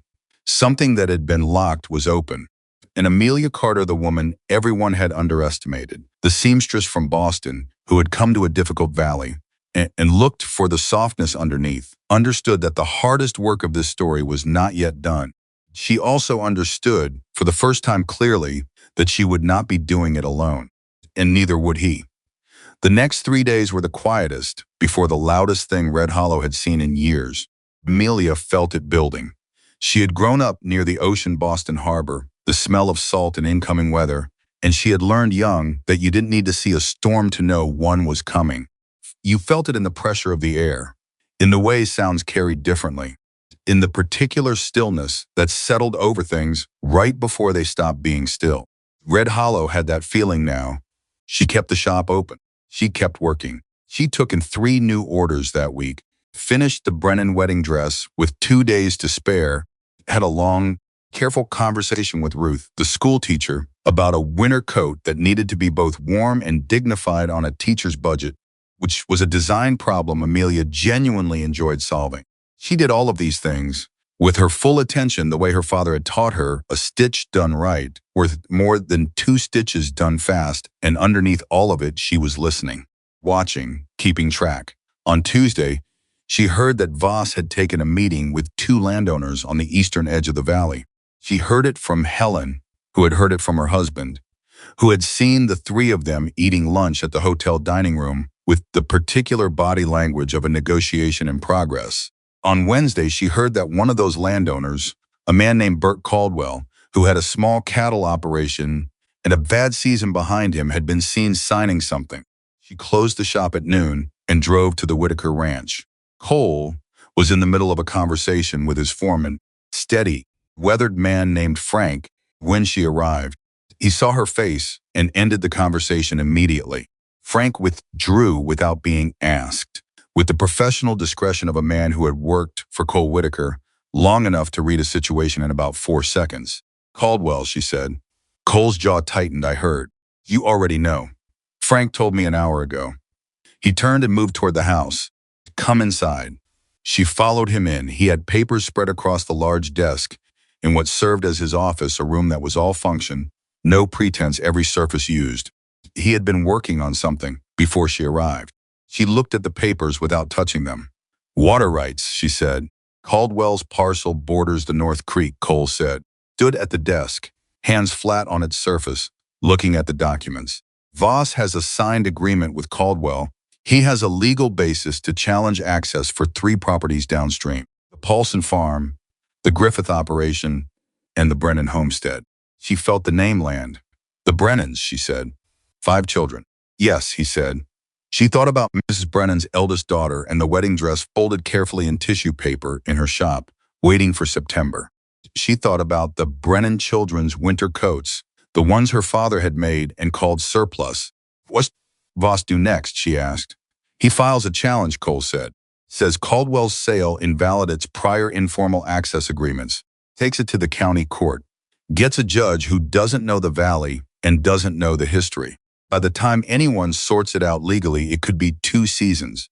2 seasons without reliable water access means the Paulson and Griffith operations can't sustain. She finished. No, he said, and if they can't sustain, they sell. If they sell to Voss, he has enough of the valley to control the water entirely, she said. Yes. She looked at him across the desk. He was thinking hard, she could see it. The particular quality of his attention when he was working through something difficult. But there was something else in his face that she had not seen from him before. Something that was not quite uncertainty, but was adjacent to it. A man who had always solved problems alone, and was now, for the first time, not sure the alone approach was going to be sufficient. Tell me what you need, she said. He looked up at her. I need the informal agreements documented, he said. The ones my father made, the verbal ones, the handshake deals. If I can show a court that these access rights have been honored for 20 or more years, that they've been relied upon, that pulling them now constitutes real damages, it changes the legal picture. Can you get people to testify to that? She asked. The families who've benefited from those agreements. Some of them, he said, that they'd be testifying against Voss, who has money and lawyers, behalf of Cole Whitaker, who half of them are still figuring out whether they trust. Paused. It's asking a lot. She thought for a moment. What if you told them, she said. He looked at her. What you told me at dinner, she said, about the ranch, about your father's debt, about the Denver businessman and the pen you put down, about the 11 families you were protecting when you said no to Garrett. She held his gaze steadily. They don't know that story, Cole. They don't know it because you never told them. They can't stand beside someone they don't actually know. He was quiet. You said your father trusted people and it nearly cost everything, she said. You're right that he trusted the wrong ones. But these people, the Paulsons, the Griffiths, the Brennans, old Silas Kern, these are not wrong ones. These are the people you have been protecting for 12 years without ever once telling them. She paused. Give them the chance to protect you back. Cole stood at his desk and looked at her for a long time. She could see him fighting it, the deep-wired instinct of a man who had learned early that needing people was a liability. That showing the mechanism behind the curtain was a risk. That vulnerability was just weakness with better lighting. She waited. She had gotten very good in the past weeks at waiting for Cole Whitaker. Don't know how to start that conversation, he said finally. Do, she said, let me help. Another pause. Why? He said, not suspiciously, genuinely, with the particular kind of bewildered honesty of a man who couldn't entirely understand why someone would choose to be here, in this, with him. Because my father loved this valley, she said, and because you've been keeping it worth loving for 12 years and no one has bothered to tell you they noticed. She kept her voice steady, because I would like the people in it to understand what they actually have in you. Before Voss manages to make them think otherwise. Cole looked at her. He opened his mouth, closed it. Then he said, all right, 2 words. But they held something enormous inside them. That afternoon, Cole Whitaker did something he had not done in 12 years of running the most powerful ranch in the valley. He asked Frank to ride out to 4 homesteads, Paulson, Griffith, Kern, Brennan, and invite the heads of those families to the Whitaker Ranch for a meeting on Thursday evening. Frank took the message without blinking, but she saw his eyes cut to Amelia briefly, with something in them that was not quite surprise and not quite relief, but was somewhere between the two. Like a man who had been waiting for something to shift for a long time and was only now letting himself notice it had. Thursday came with the slow inevitability of things that matter. The 4 men arrived within 20 minutes of each other. Jim Paulson first, then old Silas Kern, then Robert Griffith, last, William Brennan, who took off his hat at the door with the careful manner of a man visiting somewhere he respects. They gathered in the main room of the ranch house where Dora had put out coffee and moved the furniture slightly to accommodate the gathering, which meant she had known this was coming and had prepared for it, which was simply what Dora did. Amelia sat to the side, not at the table. She was there as a presence, a witness, not to lead the conversation, but to hold space for it. Cole had asked her to stay, and she had said yes, and they had not discussed it further because by now there were things between them that did not require extensive discussion.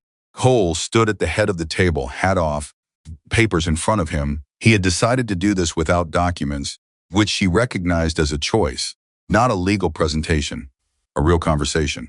He told them. He told them all of it. He started at the beginning, his father's death, the debt, the weight of it at 24.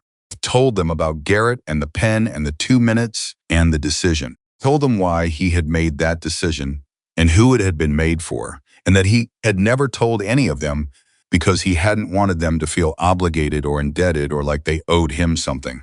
The room was very quiet while he talked. Old Silas Kern, who was 68 years old and had seen most things, put his coffee cup down partway through and didn't pick it up again. Just sat there, listening with his whole body in that way old men do when they are hearing something that is reorganizing their understanding of events they thought they already understood. Jim Paulson had his hands clasped on the table and was looking at them while Cole talked, not in avoidance, in the careful, controlled way of a man managing an emotion he hadn't expected to need to manage. Robert Griffith was the most outwardly still. She had met him twice. He was a precise, careful man, good farmer, not quick to react. He sat with his arms folded and his eyes on Cole and said nothing. William Brennan had the expression of a man doing arithmetic in his head, adding things up, recalculating. Cole told them about Voss, about the 2 years of offers and refusals, about the envelope at the town meeting, about Caldwell signing, about what it meant for the water rights and what it meant for the 3 properties downstream. Then he stopped talking. The room was quiet for a moment that lasted a long time. Silas Kern spoke first. "You're telling me," the old man said slowly, 12 years ago, you held a pen over a paper that would have sold half this ranch. You put it down. Because of us. Because of the agreements," Cole said. "The ones my father made, the ones that meant something to him. And I didn't think it was my right." "Because of us," Silas said again, firmly. Not a question this time. Cole was quiet. "Yes," he said. Silas Kern picked up his coffee cup, took a drink, set it down. Then he looked around the table at the other 3 men. "Well," he said, "I feel like a damn fool." Jim Paulson let out a short sound, something between a laugh and something more complicated. "How long have you known about Voss and the water rights?" William Brennan asked Cole directly. "Long enough to be worried," Cole said. "And you were going to handle it how?" Brennan said. "The way you've handled everything else? Alone, without telling any of us we were in the middle of it?" Cole paused. And then, with the particular difficulty of a man saying something he is not practiced at, "I was going to try." "Yes." He glanced briefly, almost involuntarily, at Amelia. It was a small glance, a fraction of a second, but every man at the table saw it. "Until Miss Carter suggested otherwise," Jim Paulson said quietly. It was not a criticism. It was simply an observation. Tone of a man who had made an adjustment in his understanding and was finding it fit better than the previous one. "She has a way of suggesting things that are correct," Cole said. Had. Which was as close to an admission of being wrong as the room was going to get, and everyone understood this and received it accordingly. Robert Griffith unfolded his arms. What do you need from us? Just like that simply, that quickly, the thing Cole had spent 12 years not allowing happened. Four men sat around a table and decided to stand beside him. They talked for 2 hours. Real talk, the kind that builds things. Discussed the history of the water agreements, who had been present when they were made, who could testify to the 20-year practice of them. They discussed what a legal challenge would actually look like and how to counter it before it gained momentum. Silas Kern mentioned a county commissioner he had known for 30 years who had a strong opinion about land investment companies from out of state displacing established valley operations. That was useful. Jim Paulson mentioned that his brother-in-law was a lawyer in the county seat who had handled property disputes before. He could be contacted, more useful. William Brennan said, the quiet, deliberate way of a man who has decided something and is simply stating it. Voss came to me 2 months ago, offered me good money for the homestead. He paused. I said no. Didn't think to tell anyone. He looked at Cole. I should have. Cole looked at him. Yes, he said. You should have. It was not an accusation. It was an acknowledgement, the two-sided version of the same mistake. Men keeping things to themselves when telling them would have helped. Brennan nodded. Once. The compact acknowledgement of an understood point. When the men left that evening, something had changed in the valley, and most of it had not yet been spoken out loud. But Amelia felt it in the way Jim Paulson shook Cole's hand at the door and held it a beat longer than necessary. In the way Silas Kern, who was not a demonstrative man, put his hand on Cole's shoulder as he passed and didn't say anything because he didn't need to. In the way Robert Griffith told Cole he'd be in touch about the documentation, and there was something in the delivery that was different from a business statement. It was a promise from a neighbor. Frank, who had stayed on the periphery of the whole evening, caught Amelia's eye as the men filed out. He gave her a single nod, brief, serious, the nod of someone acknowledging something significant. She nodded back. Cole came back inside and stood in the middle of the room. He looked different. Not lighter exactly, the weight hadn't gone anywhere. The problem hadn't been solved. Something about how he was carrying it had changed. You were right, he said. You don't have to keep telling me when I'm right, she said. Generally, no. He looked at her, then he said, stay for coffee. She stayed for coffee. And then for another hour after that, the two of them sitting in the quiet of the ranch house while the evening deepened outside, talking about small things after the large things had been handled, about the Brennan girls' wedding, about whether Silas Kern's bad hip was going to give him trouble when winter came, about a book Amelia had been reading that her father had left in the shop. Normal things. The kind of things that are said in the spaces between more important things and are somehow as necessary as the important things. It was the most peaceful she had seen Cole, the most present. She drove home in the dark and thought about how much territory a person could cover in 2 months if they kept moving toward instead of away. The next 10 days happened fast. Jim Paulson's brother-in-law came up from the county seat and spent a long afternoon with Cole going through documents. The informal water agreements, while not written, turned out to have more legal standing than Voss had likely counted on. There was a principle in property law regarding long-established use that the lawyer thought they could argue convincingly, especially with multiple witnesses prepared to testify. Silas Kern's connection to the county commissioner proved immediately valuable. The commissioner, whose name was Edgar Whitfield, and who had opinions about outside investment companies that were long-standing and deeply felt, agreed to look carefully at any challenge Voss filed before it moved forward in the process. Carefully in this context meaning slowly, and slowly meant time. Time was what they needed. There was a morning, a Tuesday ordinary in every external respect, when Amelia was at her work table, and Margaret came in and sat down and said, Voss is leaving. Amelia set down her needle. What? He checked out of the hotel this morning, Margaret said. Bags went on the 8 o'clock coach. He's gone. She paused. Bert Caldwell was at the hotel when it happened. Apparently had a fairly difficult conversation with Voss before he left, about what exactly Voss had told him when Caldwell signed that document. Amelia was very still. What had Voss told him, she asked. The agreement was just a letter of intent, non-binding, that Caldwell could pull out any time. Margaret's voice was dry, which was not what the document actually said. which is what Caldwell discovered when Jim Paulson's brother-in-law sat down with him and read him the actual document. She looked at Amelia. Caldwell has formally withdrawn from the agreement, filing a complaint about misrepresentation. Something released in Amelia's chest, a tension she had been carrying for 2 weeks and had gotten so used to that she had almost stopped noticing it. Cole knows, she asked. Frank wrote out to tell him an hour ago, Margaret said. She paused, and her voice shifted, losing the reporting quality, becoming something more personal. Amelia, what you did getting those men to that meeting, that was, she stopped. Started again. Cole Whitaker has been alone in this valley for 12 years, carrying all of it, and in 2 months she shook her head. Thomas would be so proud. Amelia felt that in her throat. She pressed her lips together for a moment. He did it himself, she said. Just suggested he let other people into the room. Yes, Margaret said, but someone had to suggest it. That afternoon, Cole came to the shop. He didn't send a ranch hand first. He came himself, arriving mid-afternoon with a kind of purposeful directness that meant he had decided something and come to say it. The shop had one customer, Mrs. Alderton, who was fitted for a winter coat and who, upon seeing Cole walk in, said, well, with the satisfied tone of a woman whose predictions had been vindicated, and then very deliberately turned to examine a bolt of fabric on the far wall with great apparent interest while staying entirely within earshot. Cole stopped when he saw Mrs. Alderton. Amelia caught his eye and gave the very small shake of her head that meant, she's harmless. Ignore her. Say what you came to say. Took a breath. Voss is gone, he said. I heard, she said. Caldwell withdrew, he said. I heard that too. The water rights challenge dies without Caldwell's agreement, he said. The lawyer thinks Voss knew that. That's why he left. Good, she said. He was quiet for a moment. Then, this isn't over. Men like Voss find other ways.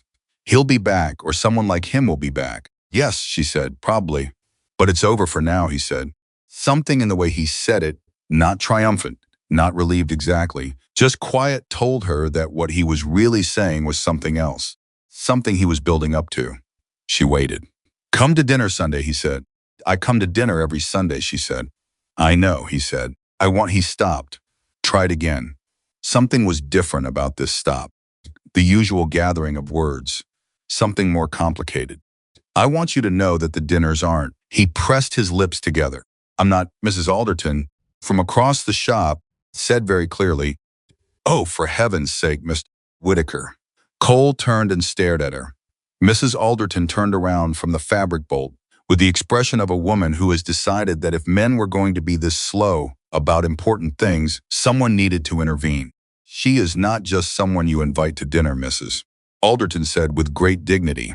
She is someone you are courting, whether or not you've worked out how to say that word out loud yet. The rest of us have been watching you work up to it for 2 months, and some of us have other appointments this afternoon. The silence in the shop was complete. Amelia was looking at Mrs. Alderton with an expression that was trying very hard not to become a smile and losing the battle. Cole looked at Mrs. Alderton, then at Amelia, then back at Mrs. Alderton. Is your coat fitting finished? He said with remarkable composure. Very nearly, Mrs. Alderton said airily. Then perhaps, he said, you might give us 1 minute. Mrs. Alderton considered this. I'll wait outside, she said. She picked up her bag with great dignity and walked to the door. Then she paused. Hand on the frame, said to Amelia, he's worth the trouble, my opinion, for what it's worth. And then she went outside, and the shop door swung closed behind her, and they were alone. Cole looked at Amelia. She looked at him. His face for once had none of its armor. Jaw was not set in its habitual hard line. The distance he wore like a second coat was not there. He looked like himself, the version of himself that had been slowly, carefully, stubbornly emerging over the past 2 months in the spaces between conversations and letters and lantern-lit windows and dinner tables and honest words. She's not wrong, he said.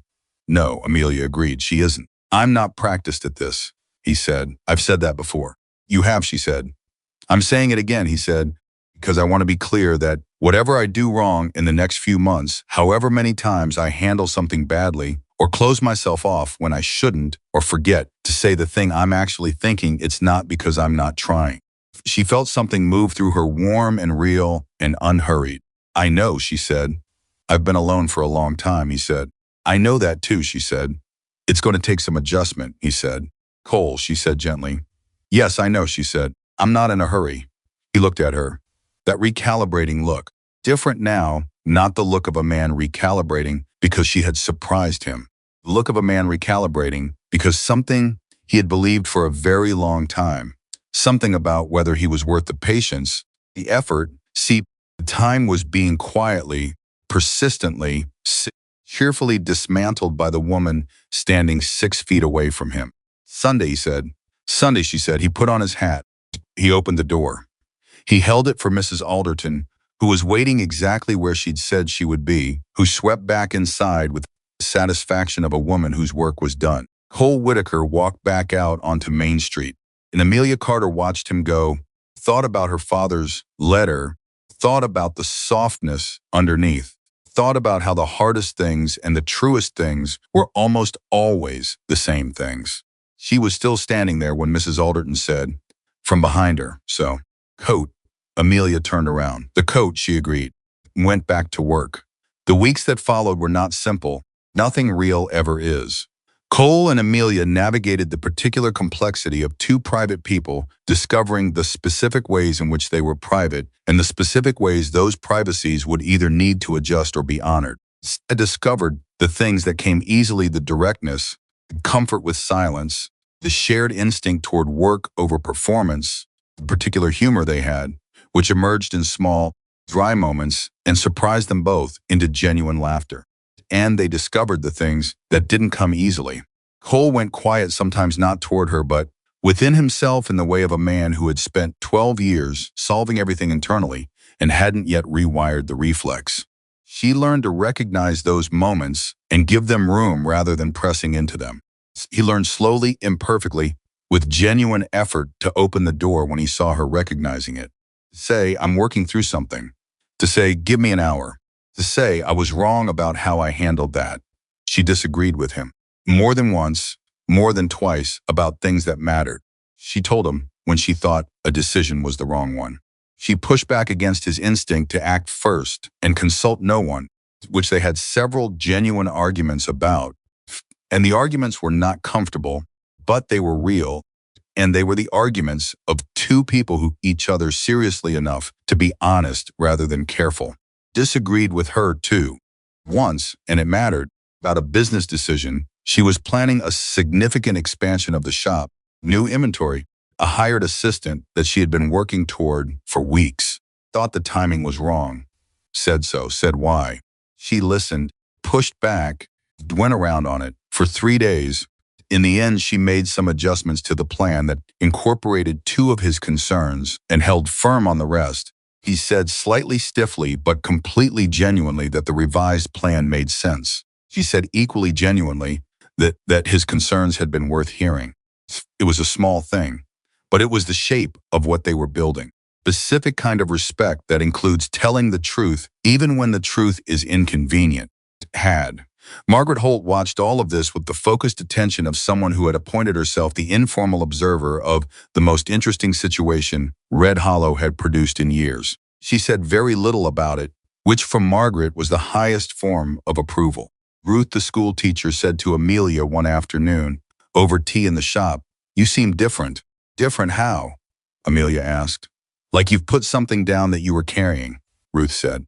"Something you didn't realize you were carrying." Amelia thought about that. "My father's death left a hole," she said. "I came here partly to fill it. Work, with building something." She paused. "I think I've been filling it with," she looked for the word, "people. The right kind of people. And Cole Whitaker is the right kind of people," Ruth said, gently without edge. "He is," Amelia said simply, without qualification. Ruth nodded, picked up her tea. "Good," she said. "It's about time someone convinced him of that."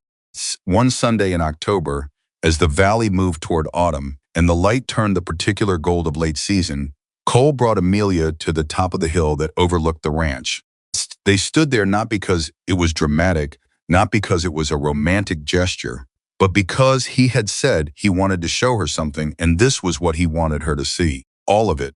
The full reach of the land he had kept, the valley spread below, the creek catching light, the rooftops of the homesteads he could name by family. stood beside her and looked at it the way a man looks at something he has paid for in the deepest currency there is. When I was 24, he said, and I put the pen down and said no to Garrett. I stood up from that table and I thought, now what? Just refused the only easy way out. I had no plan. Debt and land and people depending on agreements that had no legal weight and a winter coming. He paused, stood in that room, and I thought, I'm completely alone. I have to make this work anyway. She didn't say anything. She knew this was not finished. I've been standing in that room ever since, he said. In my head, carrying it the way you carry something when you picked it up alone because no one else was there to help you lift it. He turned to look at her. You didn't just show me how to put it down. You showed me there were other people who'd been standing outside that room the whole time. Just I never opened the door. She looked at him. You opened it, she said. I just said it was worth opening. He looked at her for a long moment. And then Cole Whitaker, the most feared man in the valley, the man who had carried 12 years of responsibility without ever once asking anyone to help him hold it, reached out and took her hand. Not on a dance floor, not as a courtesy or a gesture. On a hilltop in October, with the whole valley beneath them, and nobody watching and nothing to perform for. Just a hand. Reaching for another hand. Because he wanted to. Because she was there. Because some things, after long enough waiting, become simple. She held his hand and they stood on the hill together, looking at the valley he had saved, and she had helped him learn to share. And neither of them said anything more. Because some things don't need more words. They just need to be allowed to exist. The proposal didn't happen the way Red Hollow imagined it would. The town had been expecting something. That much was clear. Amelia could feel it in the way people watched her, and Cole when they appeared together at the monthly meeting at Sunday service, walking Main Street after the shop closed. Valley had been holding its breath since October, waiting for the next thing. The way an audience leans forward in the final act because they can feel the story gathering itself toward its end. What they imagined, she suspected, was something grand, something befitting the most powerful rancher in the valley. And the woman who had his Red Hollow now told it, with a particular creative license of a community, retelling its own legend, walked across a harvest festival and made a feared man human again. What actually happened was a Wednesday morning in November. Cole came into the shop before she opened. She heard the knock at the back door, the one that faced the alley, the one that only people who had been to the shop many times knew existed, and she opened it in her work apron, with her hair not yet properly pinned, and a length of blue wool draped over one shoulder. He was holding his hat. He looked like he hadn't slept particularly well. You're early, she said. I know, he said. Can I come in? She stepped back. He came in. He stood in the back room of her shop among the bolts of fabric and the thread spools and the small iron stove she kept going through the cold months, and he looked at her with an expression she had never seen from him before. Not the careful distance of the beginning, not the slow opening vulnerability of the middle, but something rawer than either, something that had given up on being managed. I've been trying to work out how to do this correctly, he said. She set the wool down on the work table, gave him her full attention. Do what correctly, she said. This, he said, and reached into his coat pocket and set something on the work table beside the blue wool. It was a ring, small, plain, honest. A single band with a stone that caught what little morning light came through the back window and held it quietly, without show. She looked at it, then at him. I had it made in September, he said. When I realized I'd been carrying it around in my head since August and it wasn't going away. Something moved through her, so completely she felt it in her hands. September, she said. The ring, yes, he said. The feeling was earlier. How much earlier? He pressed his lips together. The look of a man who is going to tell the truth even though it makes him slightly ridiculous. The post office wall, he said. The day my horse nearly ran you over. She stared at him. That was the first week of July, she said. I'm aware, he said. I'm not saying it was rational. She put her hand over her mouth for a moment, not to hide distress, to contain something too large for her face. Cole, she said when she trusted her voice again. I know it's a Wednesday, he said. I know you haven't opened the shop yet.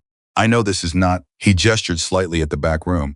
The fabric, the stove, its own disheveled appearance, what people probably picture when they think about this kind of moment. No, she agreed. But I couldn't wait until I had arranged it properly, he said. Because I've spent 12 years arranging everything properly and waiting until conditions were right and making sure all the variables were controlled. And he stopped. I don't want to do that with you. I don't want to manage this. Just want to ask you. She looked at him. This man who had needed an entire valley's worth of walls to protect himself, and who was standing in her back room on a Wednesday morning with his hat in his hands and a ring on her work table and not one single wall between them.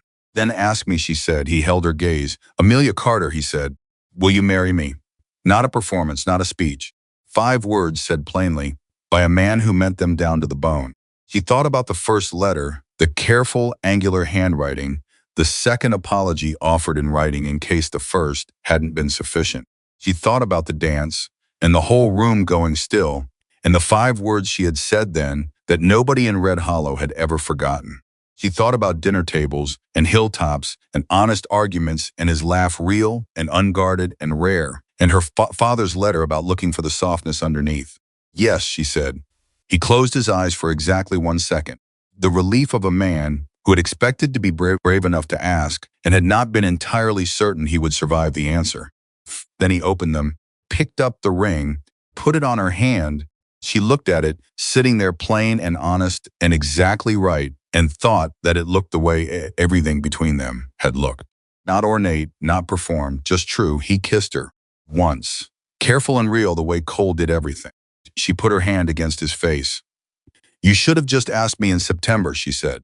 I know, he said. I would have said yes in September. I know that too, he said. I needed the time. For what? He thought about it, genuinely. To be sure I was someone worth saying yes to, he said. Quietly, without self-pity. Just the truth of a man who had spent a long time not being certain of that and had needed to watch someone choose him again and again before he could hold the belief without flinching. She understood that. She understood it completely. You were, she said. You have been. The whole time. He nodded, took a slow breath, and in that breath she could feel 12 years of solitude exhale out of him, not disappear. Not vanish as if they had never happened, but shift. Become the past instead of the present. Make room.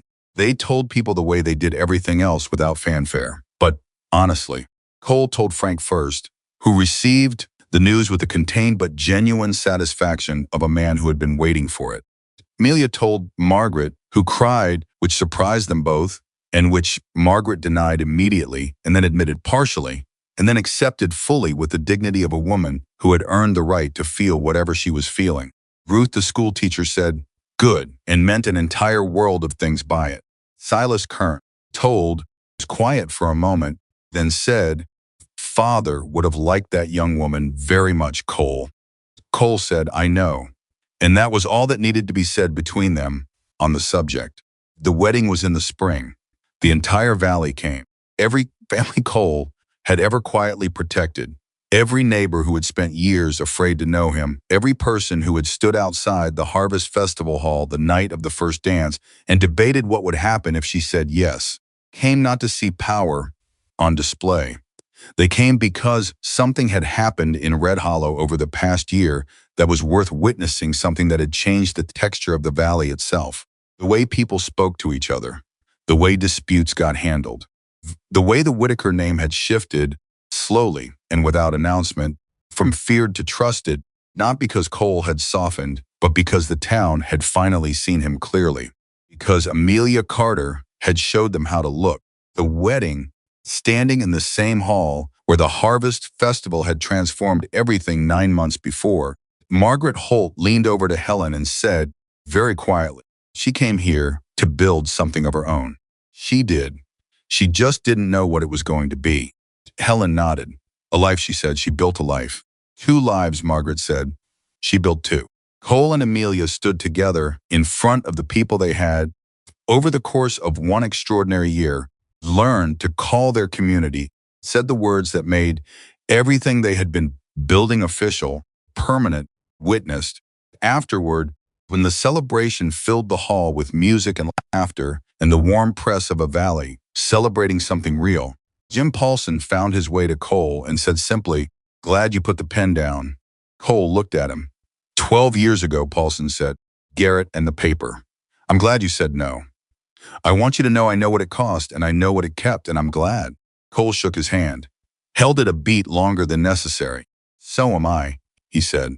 Later, when the evening had deepened and the music had slowed, and most of the children had fallen asleep in corners, Cole found Amelia at the edge of the room, standing where he had stood 9 months ago, watching the celebration from a slight distance. With a look on her face he could read completely now, as fluent in her expressions as he had become in his own. He stood beside her. "What are you thinking?" he said. She considered the room, the people, the lanterns, the particular quality of a community that has been through something difficult together and has come out the other side knowing each other better. "Thinking," she said, "that my father was right." "About what?" "About hard not always meaning cold," she said. "About looking sin outside had. About looking for the softness underneath." She leaned slightly against his shoulder, easy, comfortable, the posture of a woman who has been at home somewhere long enough that she has stopped thinking about it. He knew, I think, that this was the kind of place worth staying in. These were the kind of people worth knowing. Cole was quiet for a moment. "He knew about you too," he said. "Just didn't tell you directly. He told you to look." "You did." She thought about that. "He would have liked you," she said. "I know," Cole said. "You've told me." "I'm going to keep telling you," she said, "until you stop looking surprised when I say it." He said nothing, but something in his face moved that small, unguarded shift she had learned to watch for. The evidence of a man who was still slowly learning to receive the things he had long ago taught himself not to need. She took his hand. They stood together at the edge of their own wedding, watching their valley celebrate around them, and Red Hollow understood, in the way communities understand things when they happen right in front of them, slowly enough to be absorbed, that what they were witnessing was not a fairy tale. Something better than that. It was two people who had chosen truth over performance, honesty over ease, and each other over the comfortable distance of never quite being known. It was a man who had spent 12 years holding a valley together alone, finally letting someone stand beside him, and a woman who had come to a difficult place with nothing but a traveling case and her father's advice and a fearlessness that the town had first underestimated and then, in time, come to depend on. Red Hollow would tell the story for years, decades even. The way stories get told when they carry something true inside them, not perfectly, not identically in every version, but with the essential thing intact. They would tell it to their children, their grandchildren, the new families who arrived looking for somewhere worth staying. They would say there was a harvest festival, dance, a woman who said yes when everyone expected her to hesitate. And they would say nothing in this valley was quite the same after that. And they would be right, because the most feared man in the valley had spent 12 years waiting, without knowing he was waiting, to be seen. The woman who saw him had been brave enough not just to look, but to stay, build something real in the space between two people who had each, in their own way, been carrying too much alone. That was the truth of it. That was what lasted. Not the reputation, not the fear, not the rumors or the whispers or the careful distance everyone had maintained for so long. What lasted was simpler than all of that, and harder and worth everything it had cost. What lasted was the choice made again and again, in letters and dances and dinner tables and hilltops Wednesday mornings, to reach toward another person and trust that they would reach back. And they did. They always did.